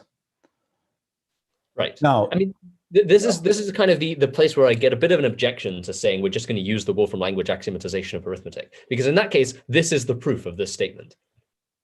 And that's not very useful. well, I mean, there's a question. There are multiple objectives here. One objective is prove things that go beyond what we can do with just automatic simplification. Then what can we do? In other words, look, you're assuming, okay, when people write out a proof in mathematics and they've got 2 + 2 in the proof, they do not bother to write out a proof that 2 + 2 is equal to 4. Sure. Right? Nobody bothers to do that. So a proof is something that exists at some level. In principle, when you use one of these formalization systems for mathematics, you're going all the way down to the machine code, right? Right. People do not think that's particularly useful in the case of mathematics normally. People, when I talk to working mathematicians about this, and I talk about that, they roll their eyes. They say, that's, it's quixotic, it's amusing, but it's not very useful. Because well, yeah, that's the point of building the system, right? And so I'm arguing that there is a happy medium between 2 + 2 absolutely should, 2 + 2 = 4 is at some level independent of axiomatization, right? But something, So, it doesn't matter whether you include it as a primitive or not. Something like this is sufficiently, there is a use case for wanting to have a proof of this that's not just this equals true. I agree. So something like this, sure, absolutely, you might want to use this sum in a subsequent proof, in which case that's an argument for having it be part of some proof library that we can call into. I don't think it makes sense for it to be kind of true by definition. I feel like that's going too far in the other direction. Okay, let's talk about 3 use cases. Okay, use case number 1 is for education, right? For teaching the humans, whether it's in a formal matter of education or otherwise. Then absolutely, people care about establishing this result. Okay, and knowing why it's true. Okay, another case is math research, right? Push back the boundaries of mathematics. For that, you absolutely do not want to be reproving this result. No, that's why you should have a library, like all proof assistants do. Say it again? That's why you should have a library, as all proof assistants. I understand, but we have a giant library, which is a language that already does a bunch of computations. But so my question is... No, but that doesn't have... That's not the sense of... that's not a library in the sense of a proof assistant. I would like to ask a question. Maybe Jonathan or Nick knows the answer. Is there another attempt of doing a proof assistant in connection with an algebraic symbolic software? I think that this is the first time that people have discussed talking about this subject, and maybe this time it will succeed. Well, no, I mean, look, we've done a bunch of stuff with Lean. Other people have done a bunch of stuff with Mathematica and so on. I don't know, what. Look, I still don't have my brain wrapped around what the real use cases are here. Okay, I mean, I understand the use case in education, sort of. So long as, but that use case is basically our show steps operation of Wolfram Alpha, and I know what's involved in doing that. And it is incredibly human polishing specific. In other words, that is as much a matter of automated aesthetics as it is a matter of actually doing the steps in the proof. So, that's one thing anyway. Another case is math research, figuring out new things that are true, where you want to take as given as much as you can afford to take as given. Yes, if I'm not mistaken. I think that there is no example of proof assistant that is like Wolfram Alpha, and because of that, the other proof assistants are not practical for actual research. But maybe making a proof assistant that is like Wolfram Alpha will succeed in motivating mathematicians. Well, yeah, right. I mean, this is what I'd hoped to do like 6 years ago or something. I was trying to push this direction, but in a slightly different way, not in the proof assistant way, in the way of automatically just finding statements that are okay. But Jonathan, what is your point of view here? I'm trying to understand it. I mean, to me, it seems like there's an opportunity that is take, all of Wolfram language as an axiom system, basically. Then what would you be able to do building with your proof tactics on top of that axiom system? Right. I mean, that would be useful for research mathematics. And that, as I say, that's what the rewrite tactic is doing. But I don't think there's mutual exclusivity here. I mean, all I'm advocating is that when we use an operation like plus, that it not be a black box. Okay, but see, here's my problem, Jonathan. It's but for a few thousand, is it thousands, tens of thousands? I don't even know. I haven't counted it, of person years of work, right? That it's taken to define 6,000 functions, right? And how they evaluate. Right. It is completely unrealistic to take those functions and say, now let's define algebraic rules that represent all these functions.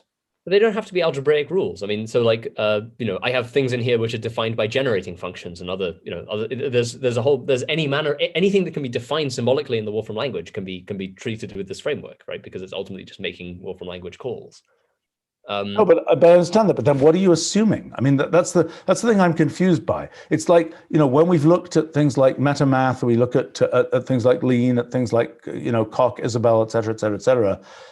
Many of them have variously inconsistent underlying logics that they assume. Okay.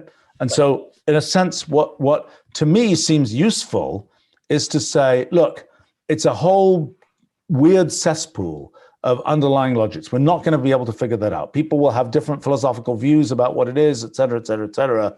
Let's just put the fanciest, the biggest practical underlying logic.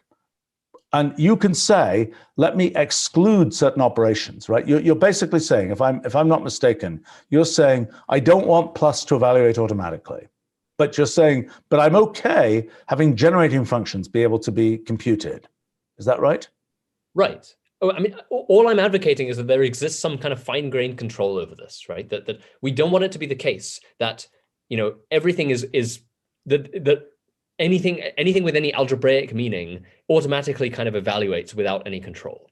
Right. Okay. So what you're asking for is, if it's inactive by default, and then you pick and choose and you say, I'm going to keep this thing as inactive. And for this, I have to have my kind of proof assistant, I have to know the transformation rules for this part, but this other part, I'm happy to have it just evaluate automatically. Right. And my view is that the user should have control over that, because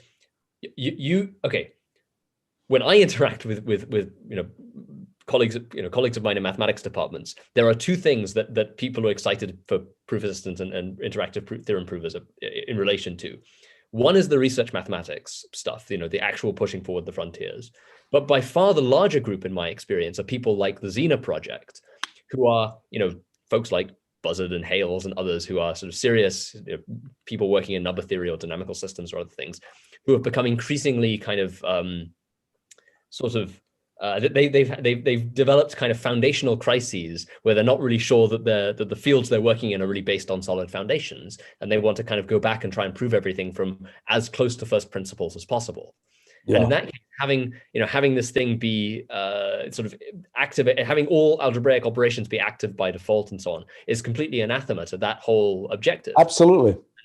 Those people are going to sink in the quicksand, in my opinion, because what they're going to find is that at the lowest level, what are they going to assume? In other words, they've got to assume something as their foundational axioms for mathematics. What are they going to assume? No, sure. I mean, so like this proof assistant assumes the basic inference rules that we implement in the equational theorem prover, which is not nothing, but it's not much. Right. But so the question really is, and this relates to the philosophy of mathematics, basically. Well, I mean, I remember asking Andrew Wiles when he first did the Fermat's last theorem thing, what did you actually assume? What axiom system is this proved in?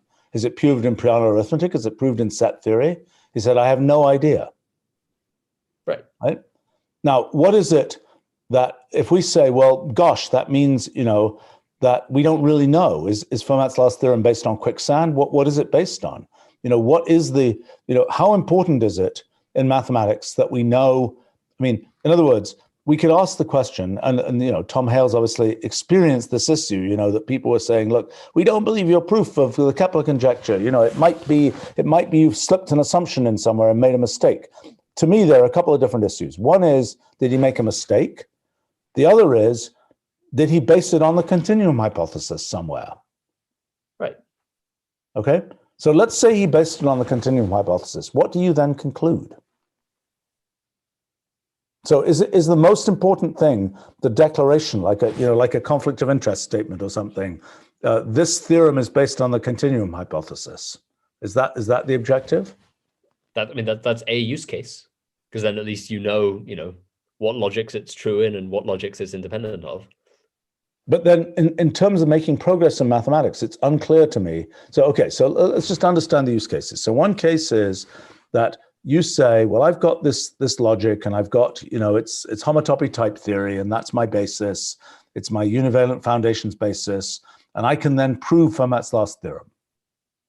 People say, okay, that's nice. And then they say, and then somebody else comes along and say, I'm just doing pure Peano arithmetic, and I can't prove it. It's independent of pure Peano arithmetic. I can prove that it's independent of pure Peano arithmetic. Okay, what do we then conclude? That there is a model of Peano arithmetic where that theorem is false. I understand, but what do we conclude about the progress of mathematics? I mean, I'm not sure as a human activity what you know, mathematicians. I think that there is no such a progress in a linear way. The progress is a multi-way system.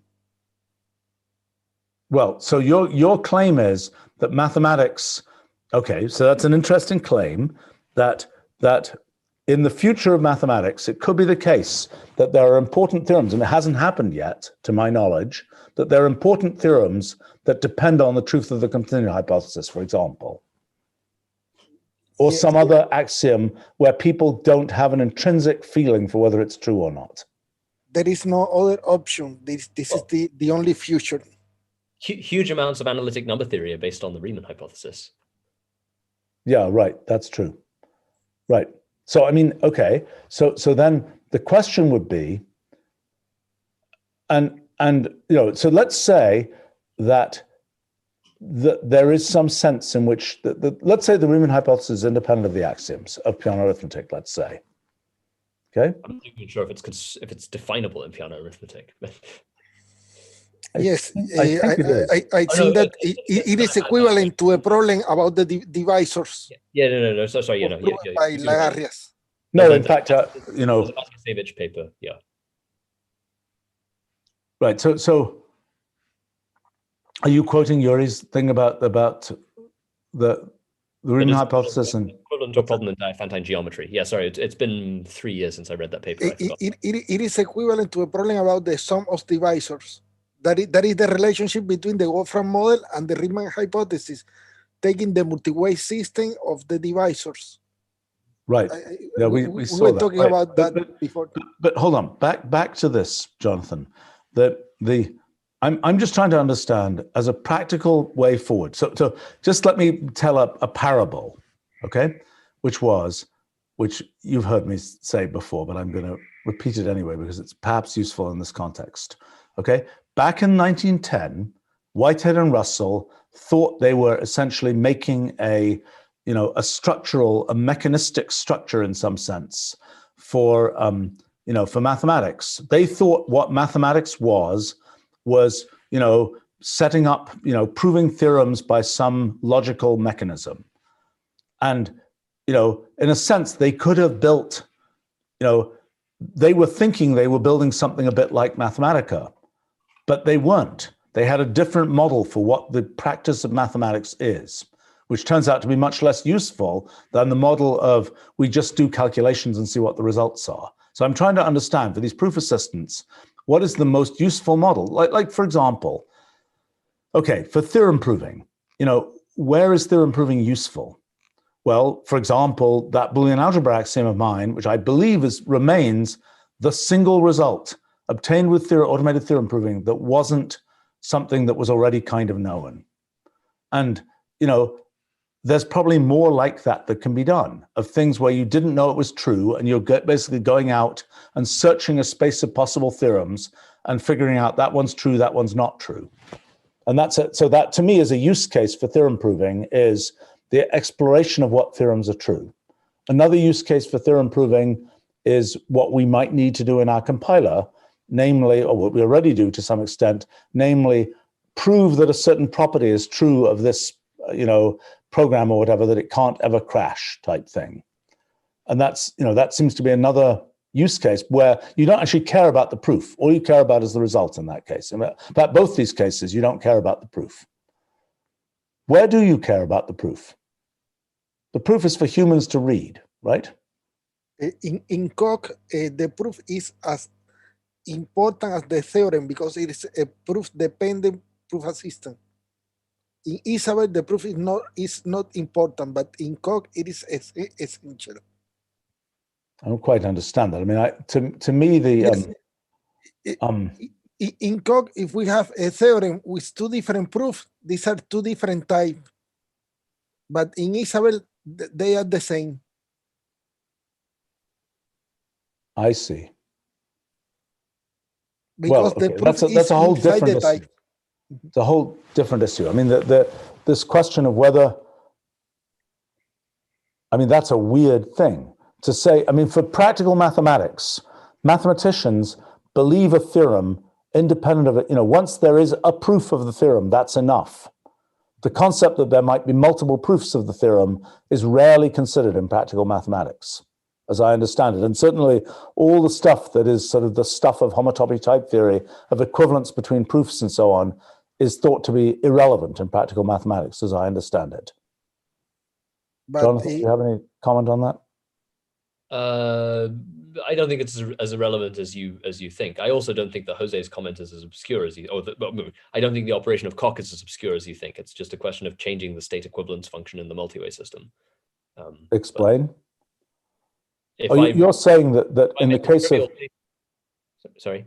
No, you're saying in the case of cock that if I make a trivial state depends on the path. in an arbitrary multi-way system, then I can make it to be the case that any two paths will have different endpoints, even if the objects are semantically equivalent. Fair enough, by packaging it up, much like in a causal multi-way system. This is a multi-way system in some sense, right? It's something where the whole path is packaged in the endpoint. Sure, yeah, or just a multi-way system with a trivial state equivalence function, yeah. Right, well, one where it never joins, where it never merges. Well, okay, we should wrap up fairly soon here, but I mean, to me, okay, so let me just try to understand again. So what Jonathan has here is something where, so there are operations here that are basically taking things which would be inactivated Wolfram language expressions and having having kind of algebraic relations that state certain properties of those things. Is that a fair statement? Yeah, I think so.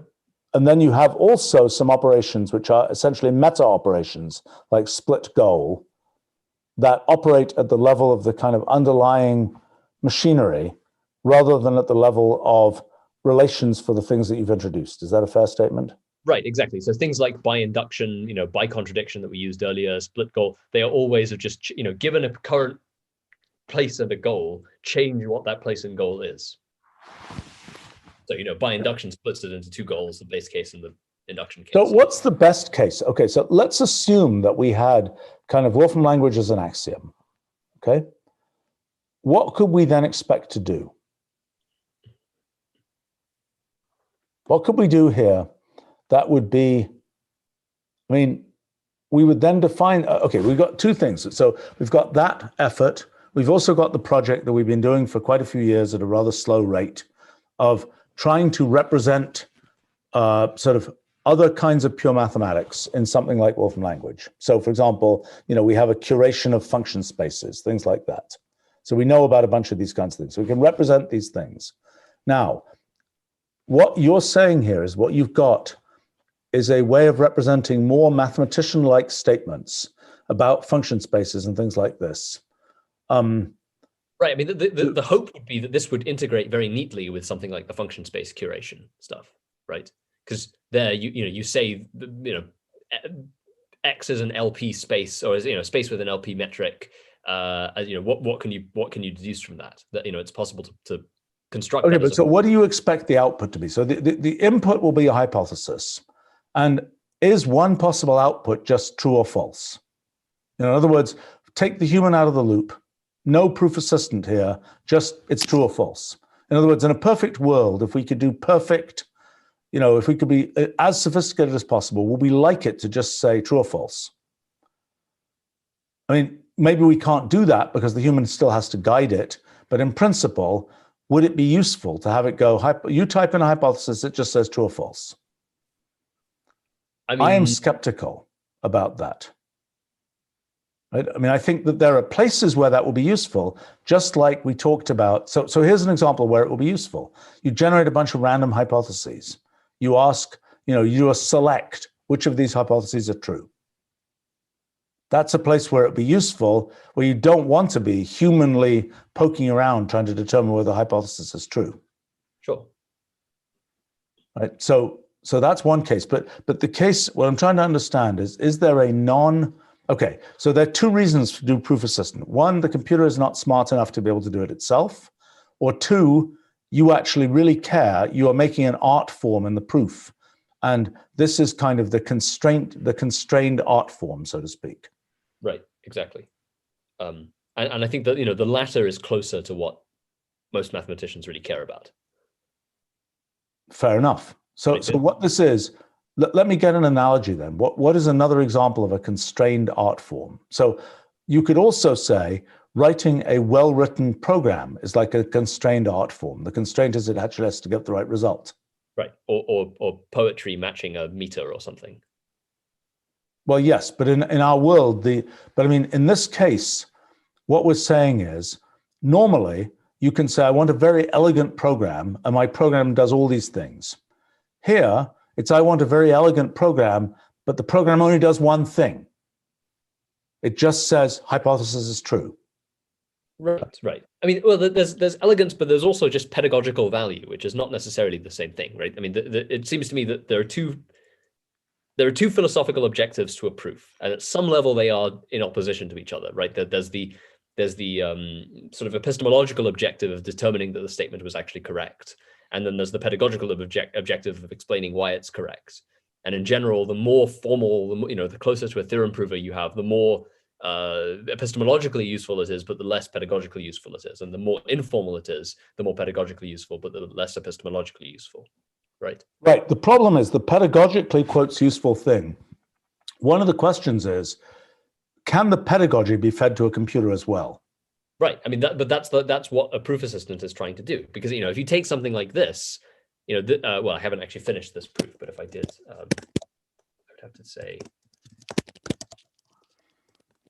so I think that should now finish it in a moment. Okay. But I mean, so the point is, this is perfectly readable, right? Yeah. The claim is this is also consumable by a computer. Well, yeah, I mean, so I just fed it into the proof assistant and it determined after some finite amount of time that it was actually true. And no, I understand that point. But the thing that has not happened very much yet is, I mean, I've done a tiny bit of this, but we've done very little of it, is take the proofs generated by find equational proof and do things with them, other than just say this proof is true. Right? In other words, now it's the same thing with metaprogramming, that it's not that common that we take a program and do something to the program. Mm-hmm. So I'm kind of arguing against myself there. Now, one place where we do take a program and do something with the program is for compilation. Right. But so the question is it useful to have the fact that code is data? Okay, let me point out, in Wolfram language, the fact that code and data are the same may not be useful for fancy metaprogramming most of the time, but it is unbelievably useful for the fact that the value of an option can be an operation, that type of thing, right? These small places, it's incredibly useful, and anything beyond that, anything other than that would be a big mess. So my question is here, even if the goal is not sort of metaprogramming of this proof, what if you were able to take sort of what will be a small piece of this proof? Is it useful for something to be able to take one of these tactics and do something with it? Is that useful, or is the only point of these things that you're seeing in this proof the ability? And by the way, I mean, part of our goal with our full-scale computational language is to be able to represent everything in a computational way. Mm-hmm. And proofs are surely one example of that. It's just a little disappointing if it's a dead end, if the only consumers are humans. The proof can be transformed into a zero-knowledge proof, and you know that the theorem is true, but you don't know why. And this is an application for cryptography. All right, so that's an example. But that's in a sense, that's like the compiler story with a program. You can take this program and you can compile it into something that can be run in a runtime library with these particular underlying operations, I think. Yes. It's a compilation of a proof into a zero-knowledge proof. Right. All right, so that's a case where you're taking the proof and doing something with it. What other cases are there where you transform the proof? But that's not a transformation of the proof. All you need is a validation that the proof is correct. Are you talking about? No, you're saying Jose is talking about compiling it into snarks and weird stuff like that. No, I know about zero knowledge proofs, but I'm saying just like when you compile things to machine code, you're not that you're not manipulating the machine code, right? You're just confirming the machine code does the thing it's said to do, and it's been compiled in such a way that if you attempted to decompile it, it would be incomprehensible. Right, but the point is this: with machine code, you take programs and compile them into machine code. What Jose is claiming is that you might want to take a proof and compile it into snarks or whatever, as opposed to, you wouldn't want to. Well, maybe you do want to compile a program into those as well. Yeah, that's what a zero knowledge proof is. But you're not. That's not a you're not. Okay, maybe I just don't understand. There's no non-trivial manipulation occurring either of the compiled proof or of the original proof. Right. I think I agree with Jonathan. So in the compiler case, you need a type checker. You don't need a full type assistant, because in my opinion, the general idea of this assistant is helping you construct arbitrary code. You are given with a target. You are given the target you want to construct, which in the case of logic is the theorem, and you're given the elementary objects from which you start, and they help you going backwards from the final point and the original objects, meet in the middle. But the general objective is constructing arbitrary code. In the compiler case, you have your code already. You just need to type check it. Right. Yeah. Well, go ahead. I was going to say, I think what we want is something closer to the metaprogramming analogy, right? What we want for what purpose? I thought that was, the context of wanting a proof assistant rather. I mean, as Jose says, of wanting something more like a proof assistant rather than just a mere type checker, is the case where you actually want to do manipulations of the object language. Yes, which is more like metaprogramming. From that point of view, I think the problem with Wolfram language is double. One is that we have so many functions, so we would have to construct types for all the functions. And second is that we have also many objects, many basic objects. So we would have to construct lots of types. And there is the question of how powerful those types should be. So for example, take images. Do we have just a type which is called image, or do we have images of it's this completely type? crazy, and it's not useful. I mean, the whole point is look, the fact that Mathematica is useful, but Principia Mathematica is not particularly useful. This tells us something.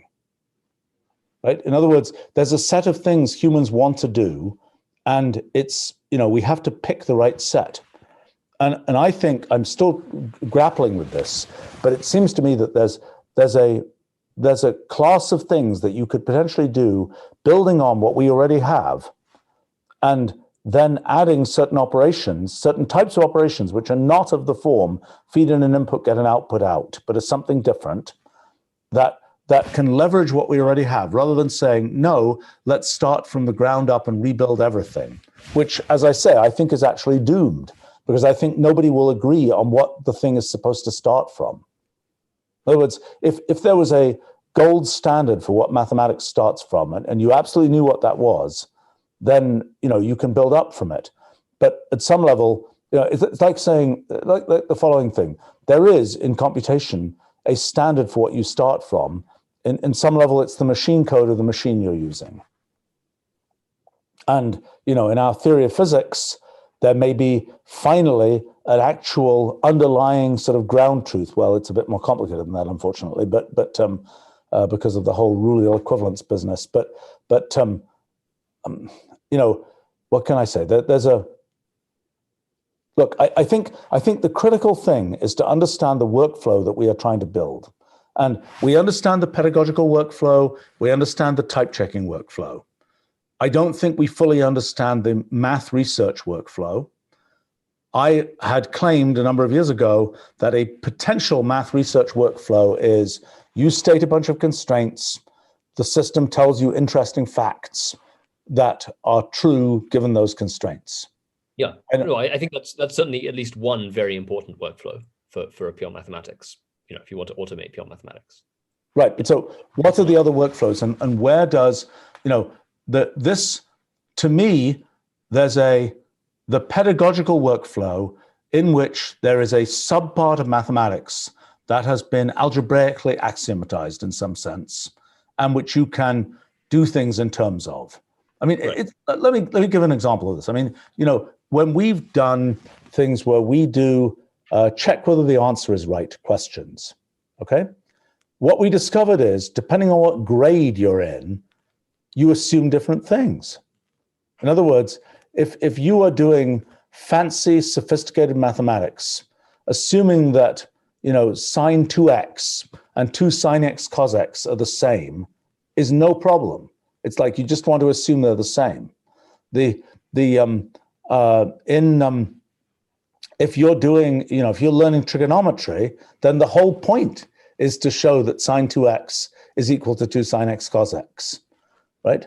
And so, question, go ahead. Which is why, as I say, the user should be given fine-grained control over, you know, what's inactivated and what's not inactivated.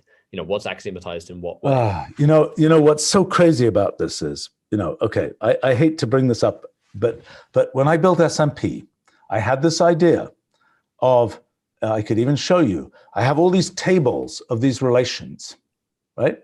In fact, I have to show this because this is too crazy. I mean, this is too okay, let me see what I can find here. This is funny, actually. Hold on. It's just amazing. These things just never die. They just come back. They go around and around and around. Let's see.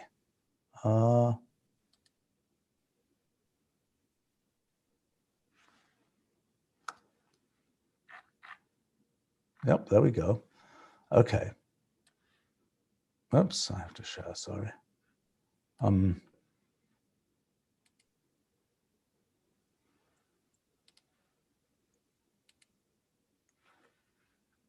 Okay. This was a bunch of things. This was the idea. This was what we were going to do. That's a zeta function, right? See all those relations? I mean, it's funny, really, because this was my original idea, was you would have all these relations, you would be able to say, I want to use, you know, zeta 5 and zeta 8. Okay? Fine-grained control over what was true about the zeta function. Okay? Here's what went wrong. It was utterly impractical. That is, that nobody had any idea what was going on.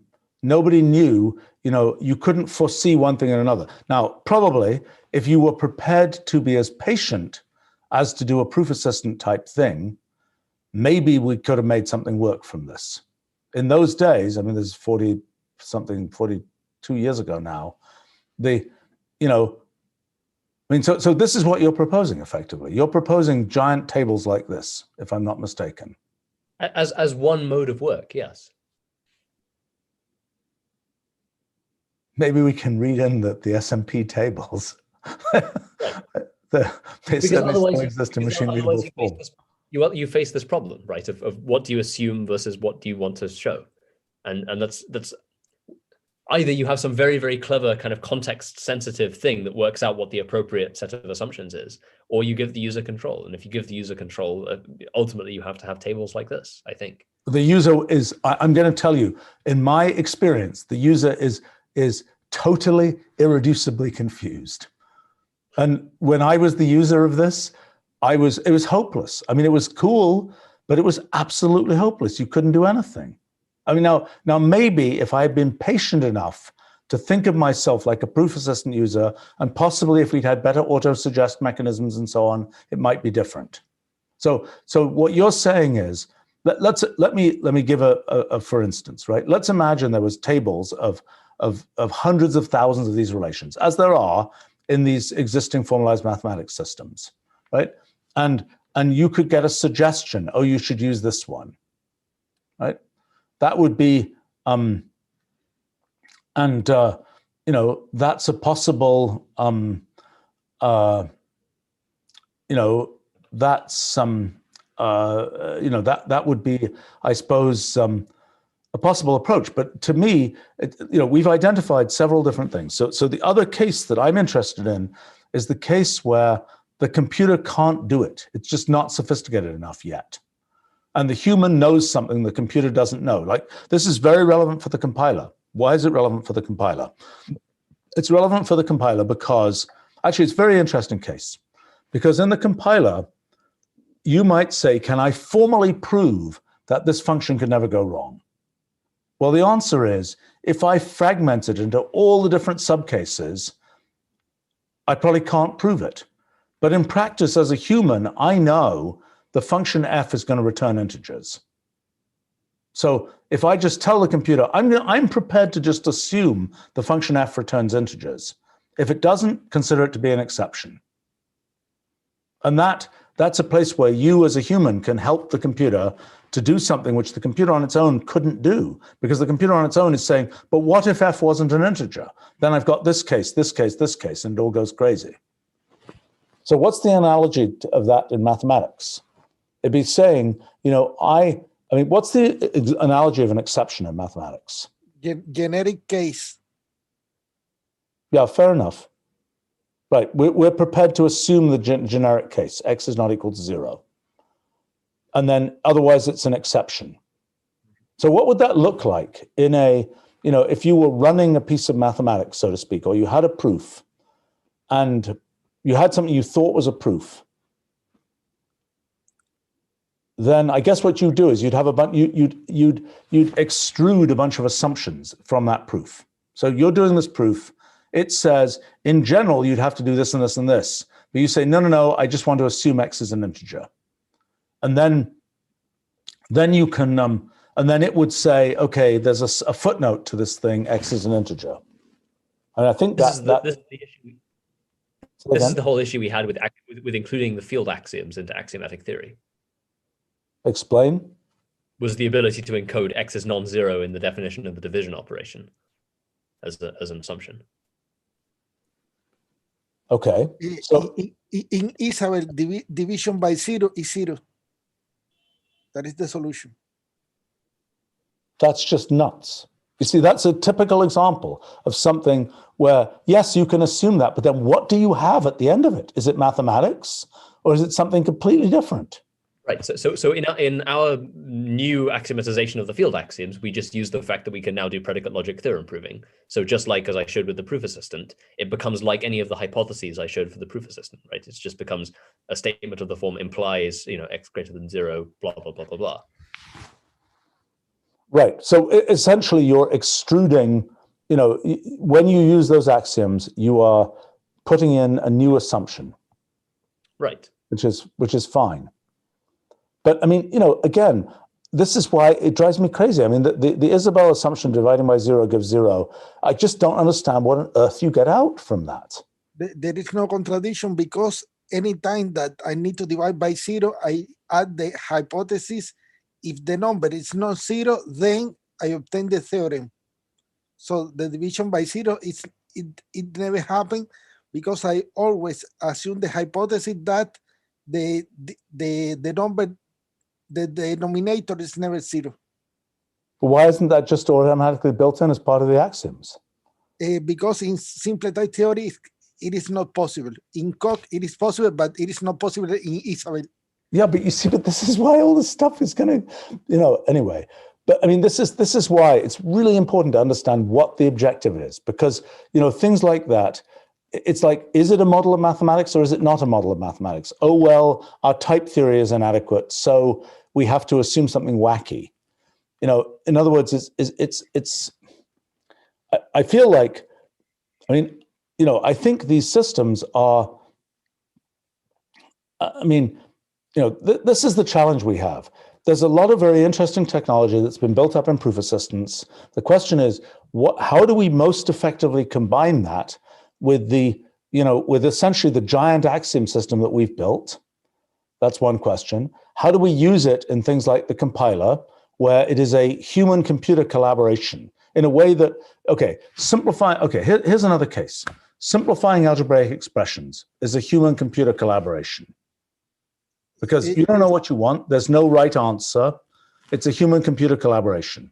Now, what we've found in Wolfram language is most of the time, most people just want to use full simplify. When I started doing this stuff, things like apart and together and collect and so on, I thought these were going to be important functions. Very few people use them. Could I share the screen 1 second? Sure. I have an approach to proof assistant in the Wolfram language that one second. That is extremely practical, and I don't know why people are not using this approach before. Is just to consider that a theorem is a way of transforming one expression into another expression. I think that using this approach is better than to consider that a proof is something that returns true if it is fine or false if there is a problem.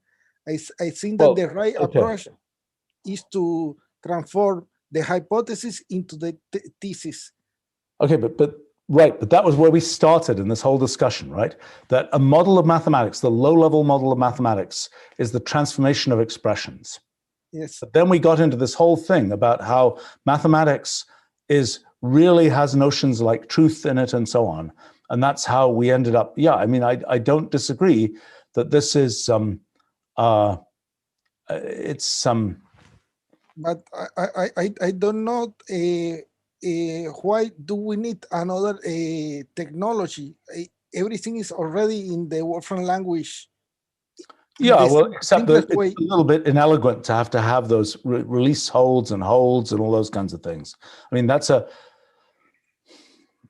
yeah. I mean, but look, what you're talking about, which is, to my mind, you know, the workflow challenge is assume everything in the language already. Then what do we build on top of that? And then there's the case which is the pedagogical case of assume less than what's in the language. In other words, you know, in the language, we might say, I mean, it's always a frustration in the language. What should simplify? Should X over X simplify to 1 or not? Right? That's this generic assumption question. We have hold in order to control that. Absolutely. That's what Jonathan is doing with an activate. Right. That's why we have that notion. But I am not sure if in Jonathan approach, a theorem is a transformation of the hypothesis into the thesis in this way. No, Jonathan's approach is to prove a hypothesis is true, yes, which is slightly different, but closely related. No, it's not. It's to show a proposition based on the hypothesis. Right? You start from objects wrapped in the hypotheses of type the hypotheses, and you produce something of type the proposition. So it is the same thing as what Jose is showing. Yes, but my approach is more like Nick. I am taking a pattern in place of taking a type. I am working with a pattern. Right. Okay, so Nick also has his version, which uses hold pattern as a wrapper. You know, the question is, have we all invented the same thing? And then the question is, how do we take the thing we've invented and make it so it doesn't take us 2.5 hours to explain to each other what we have? All right, we should probably wrap up soon. Maybe there are a number of comments on our live stream. Maybe we can address some of those, and then I mean, I'm slowly feeling like I'm understanding this better. Maybe I'm not. Maybe from outside observation, I'm understanding it less and less. I think that your idea of proof assistant is more advanced than the actual proof assistant that already exists. So if you already develop this technology, will be better than the existing technology. Right, but that's, I mean, the whole point is people have used Wolfram language as a sort of hammer inside existing proof assistants. The question is, can we make a closer integration? And that's what Jonathan is showing an example of how that might work, except what Jonathan is doing is he's both building up and building down, is my view. So by building down, I mean, he is removing things that were already there in the language and saying he's going to build his own version of those, as well as building up from things that are already in the language. And I think that's a thing we need to understand. What does it mean? Usually, in the language, we very rarely build down. The only time we do that is for some metaprogramming purposes where we're having, you know, hold and things like this inserted, I believe. Maybe I'm wrong. Maybe. There are also pedagogical, you know, like add sides. You know, yes. There are pedagogical functions which also build down. And this, all I'm kind of proposing is we do a kind of proof extension of that. that the analogs of add sides and things get added. What would those be? Because add sides was kind of added from my understanding of what we had done with find equational proof. I mean, add sides is it's obviously useful for pedagogical purposes, but it is one of the named transformations on expressions, along with full simplify, which is a giant hammer, along with a part, which is, do the particular operation of making, oh gosh, what are those things called? That proves I haven't used them in millions of years. What are that called? When you break a rational expression into like partial fraction decomposition? Yeah, partial fractions. Yes, I bet I haven't used those in decades. But they're my favorite integration technique. Yeah, but right. Well, my favorite integration technique is turn it into generalized hypergeometric functions, which which I think works very well. But anyway, so Maya G approach. Yeah, right. Anyway, so but yeah, so an example of that would be something like so like having by induction be a function in the language. That's a possibility, right? So if you fed it in that sum that would otherwise have evaluated to true, you might be able to call by induction on it, and it would split it into two cases. For instance. Okay, that's a good idea. All right. So what you're suggesting is the analog of add sides, but for operating on inactivated expressions. Right. Specifically inactivated expressions that correspond to propositions. Well, it could be any inactivated. I mean, you could imagine a version of this that would unroll loops, for example, or unroll recursion. Right. And I bet we already have tons of operations like that in the compiler. Okay, another idea. What's that? Sorry, I was thinking another idea referring to full simplify that you were mentioning before, is if it was a bit more informative, like saying, if this happened, I would be able to prove this. Because right now it fails, but you don't know why it failed. And it gives you no indication of what you could add to make it. Okay, that's a good point. Right. It's like if you only made this assumption, then the whole thing would become much simpler. Right, because it knows the things it's trying, and perhaps one was about to match, but something was missing. So that's the sort of thing that the proof assistant would tell you. Right. If you add this assumption, it's all, it would help. Right. Which is the same thing that I'm saying for the compiler. If you tell me what this function f returns, then I can compile. Yes, but the case of the compiler is different, because the case of the compiler, it can type check and tell you it fails here. I'm getting stuck here, like a compiler does. There is no creativity here, no need for interactivity. It's clear where it fails. It's just that right now the compiler currently is not saying anything. It's just saying I can't compile. Jose, look, I think they're closely analogous. Okay, full simplify, it could say, okay, the analog of compiling is you take your symbolic expression, your symbolic program, and you're trying to convert it into something which will be executable by the runtime library, right? Which is broken into pieces executable by the runtime library. Okay, in full simplify, you could argue, I'm trying to turn it into something which is, has some aesthetic quality. I'm trying to hit this objective. Okay, right. In both cases, it's like there's an obstruction to hitting that objective. Right, but in the case of the compiler, you can do nothing about it because you cannot go and add the missing low-level function. But I'm saying exactly the same thing. I'm saying right now, in my uses of the compiler, okay, it fails because there is a case, f of 0, which gives something which isn't a number, and the compiler knows that. Right? But I know that I couldn't care less about that case, that case is never going to apply in practice. So if the compiler said to me, by the way, there's this case that makes everything break, and I just say, I don't care about that case. Right. Yes, but you see, we can go and then add that restriction to not being in that case at the beginning. So we can just run the compiler again and again until it compiles. Absolutely. We could do the same thing for full simplify. We could say, add this assumption, see what happens. Well, but we are trying. We don't get the information of it's failing here.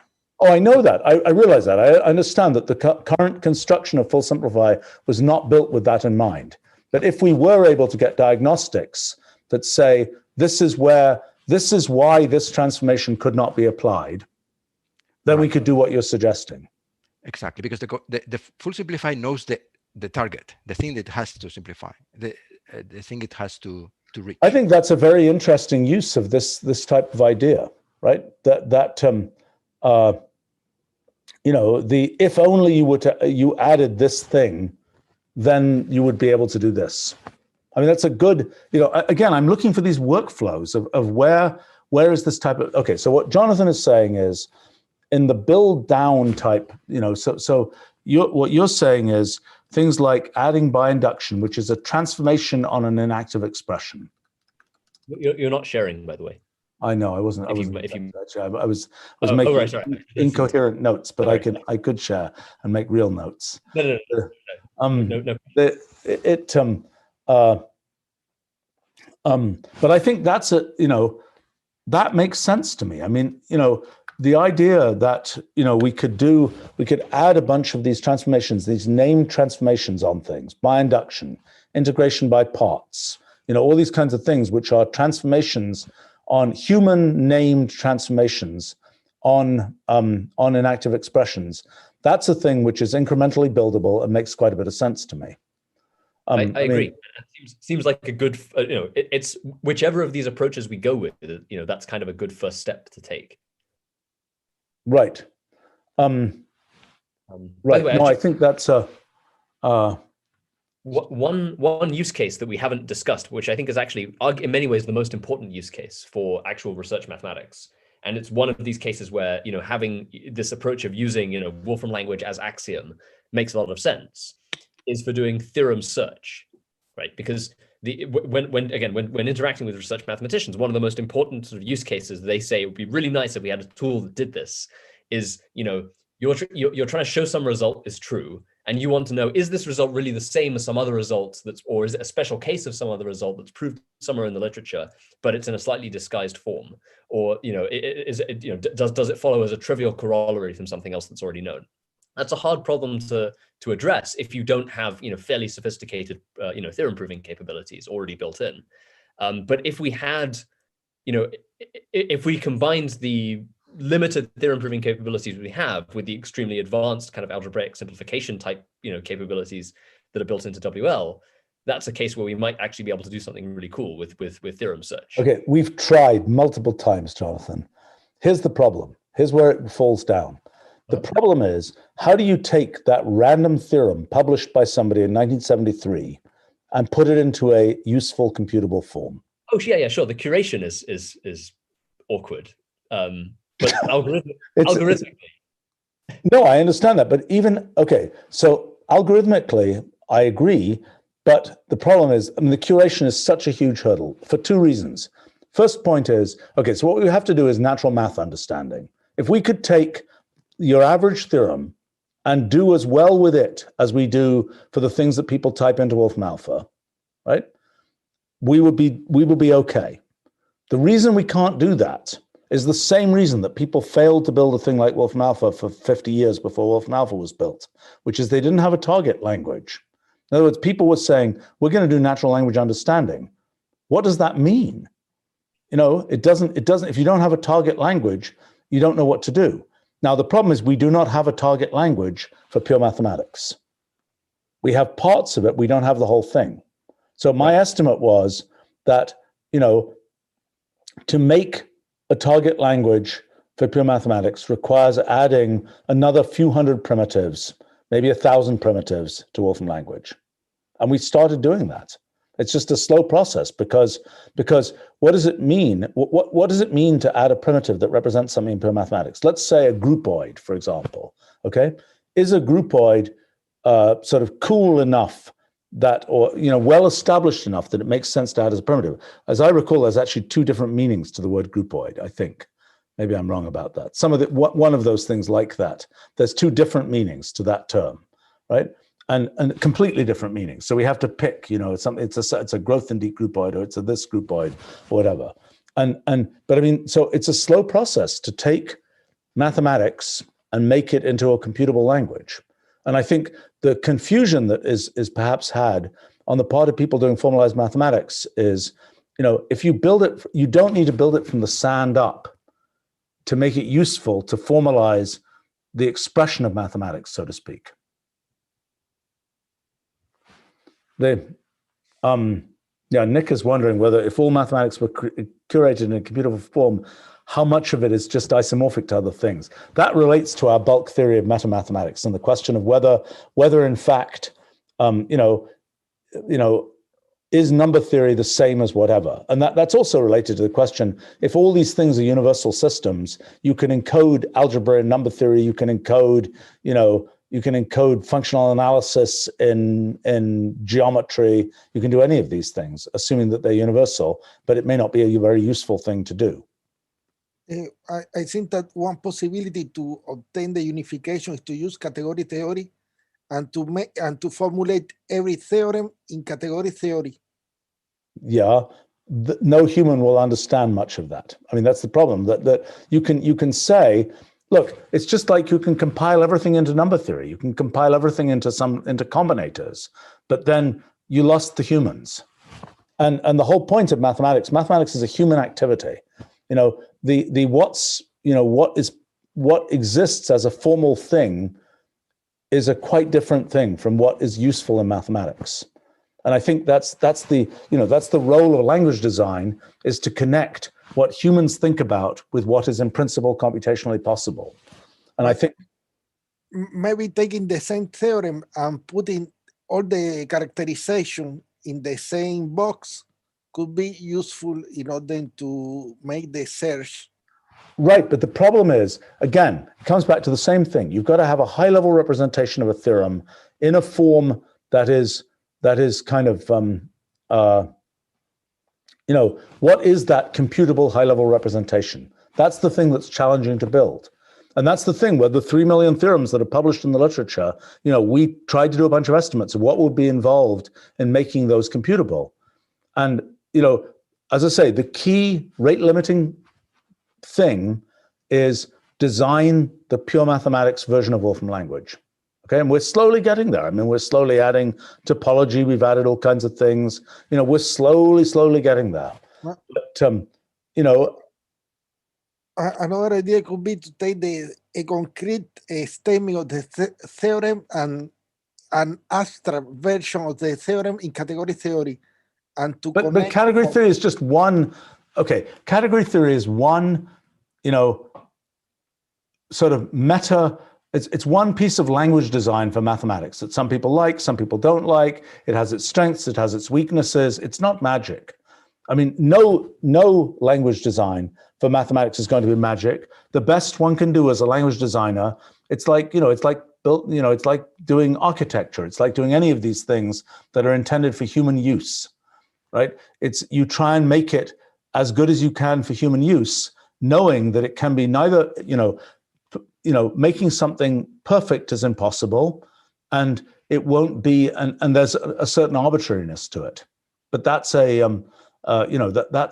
that's what one has to do. And I don't think, category theory may have some useful things to contribute. I don't think it's the be all and end all. And certainly most current working mathematicians, while category theory is becoming more popular, would still find it very obscure to do their random number theory proof using category theory. Yes, but my idea is to take the category theory as internal for the Wolfram language in order to make the search of the theorem, and to take the concrete statement of the theorem as the interface for the user. Okay, but what you're saying is, I think what you're saying is, extract a shadow of the theorem. It's categorical, okay, so essentially it's a tagging of theorems. Just like you say, this theorem has a Bessel function in it. This theorem is roughly this, collection of morphisms. That's not a terrible idea.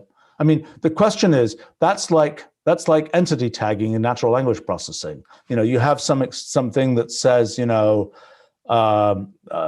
Jose has some vegetation in the picture behind him, and then you're figuring out what is a name in that sentence.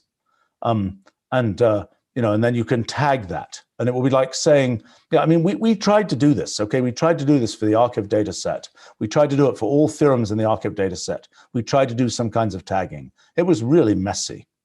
I mean, it was really messy, even at the level of extracting entities, let alone extracting structural information like categorical representations of things. I mean, I think it's good idea in principle, very, very difficult in practice. I just want to look at the live stream questions here and see whether we can address them, and then we should wrap up for today. Question here about quantum logic used as a foundation for mathematics. Oh boy, that's a Jose knows. Jose. Quantum logic is used for a foundation of quantum information theory, but I think that Bob that was here, Bob Koek, already developed a foundation of quantum information theory that is better than quantum logic. And in the Wolfram model, it is possible to develop a ZX calculus that is related to quantum logic, but it is better. Quantum logic is the past. That's probably true. Yes, but I mean, as a foundation for mathematics, I'm not sure, except insofar as Jonathan would say it's the same thing as the symmetric monoidal categories, and that can be used for more general mathematical purposes. Let's see.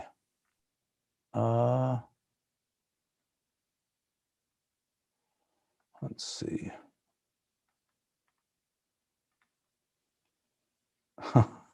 There's a comment about Buddhist philosophy and Indra's net is an infinite, undirected, complete, simple graph. Yeah. That's a whole interesting can of worms. Okay.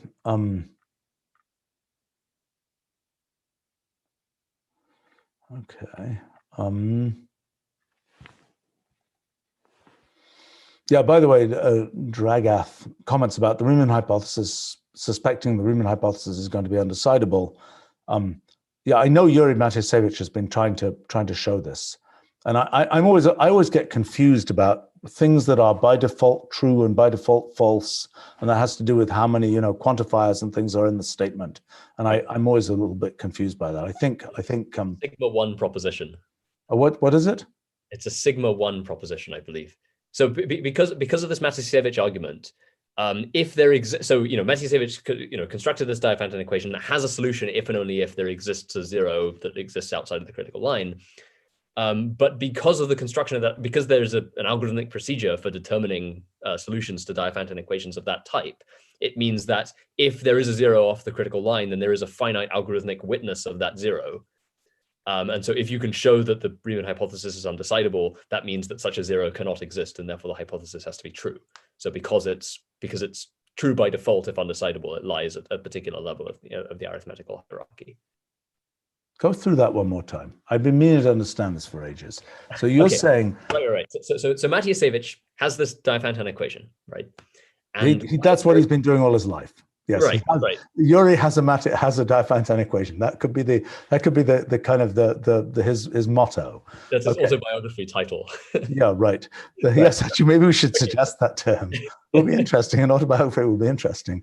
Anyway, okay. So he had one for Hilbert's 10th problem. Now he has one for the Riemann hypothesis. Right. Okay. So he has a particular example of one of these things. So, and it's provable that so that if there exists an integer solution to this equation, that is equivalent to saying the existence of that integer solution is equivalent to the existence of a zero outside of the critical line of the Riemann hypothesis. Okay. So in other words, if that equation has a solution, then there exists that equation is basically an equation for a zero. And it says if that equation is satisfiable, then there is a zero outside the critical line. Okay. Right. So in other words, if it's a soluble equation, then the Riemann hypothesis is false, and vice versa. There's logical equivalence there. So because of the way the equation is constructed, if a zero exists, there is a finite deterministic procedure that will find it, right? Because it's a Diophantine equation. Yeah, if you can state a solution, you can verify that solution easily enough. Right. So if a solution exists, I can write a computer program that just enumerates, all numbers up to size. And so therefore, yeah. So if a solution exists, then that has to be decidable. right? If a solution exists, then the Riemann hypothesis must be, if the Riemann hypothesis is false, then it is decidable. I Yes, see. it must be That's decidable. clever. Yeah, right. Yeah, and therefore, so if you can show it's undecidable, then it has to be true. That's why it's true by default and why it lies at the sigma 1 level of the arithmetic. Actually, it's sort of unsurprising because in a sense, if you exhibit a zero, right, by saying it's a Diophantine equation, you've turned it into something computable. But just by saying exhibit a zero, okay, fine. If I could check that that zero really is a zero and it's outside the critical line, then I have shown the Riemann hypothesis is false. Yeah, but it's not about checking, it's about searching, right? So it's not at all obvious a priori that there would exist a computable process which, if a zero exists, will successfully Yeah, I understand. Right. Right. Okay, that's very nice. Wow. So let's see. Right. So what does that mean axiomatically? What does that mean? So presumably he's assuming Peano axioms or something and setting that whole thing up. Yes, I believe that's true.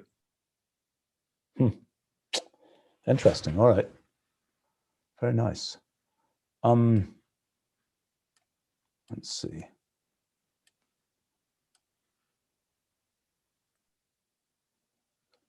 I'm just reading through these. Comments about the impossibility of real numbers and floating point architectures. Yes, that's another huge mess of theorems that aren't true. Of floating point numbers are full of things that, equality is, I forget all the issues. Like I think addition may not be commutative, all kinds of crazy things when you do floating point arithmetic. Yeah, I think it's associative but not commutative or something. There's the algebra of floating point numbers is really fascinating. Yes, right. Well, and you know what? The good news is, in our theory of physics, we are about to get rid of, hopefully we are in the process of getting rid of real numbers as a thing of relevance, of direct relevance to the universe as it is.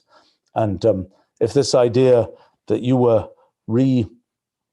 restating in a better form about being able to prove undecidability of things like three-body problem from underlying sort of the problem with the three-body problem, as with the problem with the Navier-Stokes equations, is this, problems of proving undecidability there are difficult because those things are stated in terms of real numbers, and it's hard to know how you deal with that.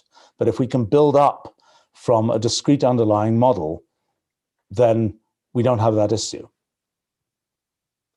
Then the only question is whether in the built-up form, whether you have whether you can access that. All right, I think we should wrap it up here. I think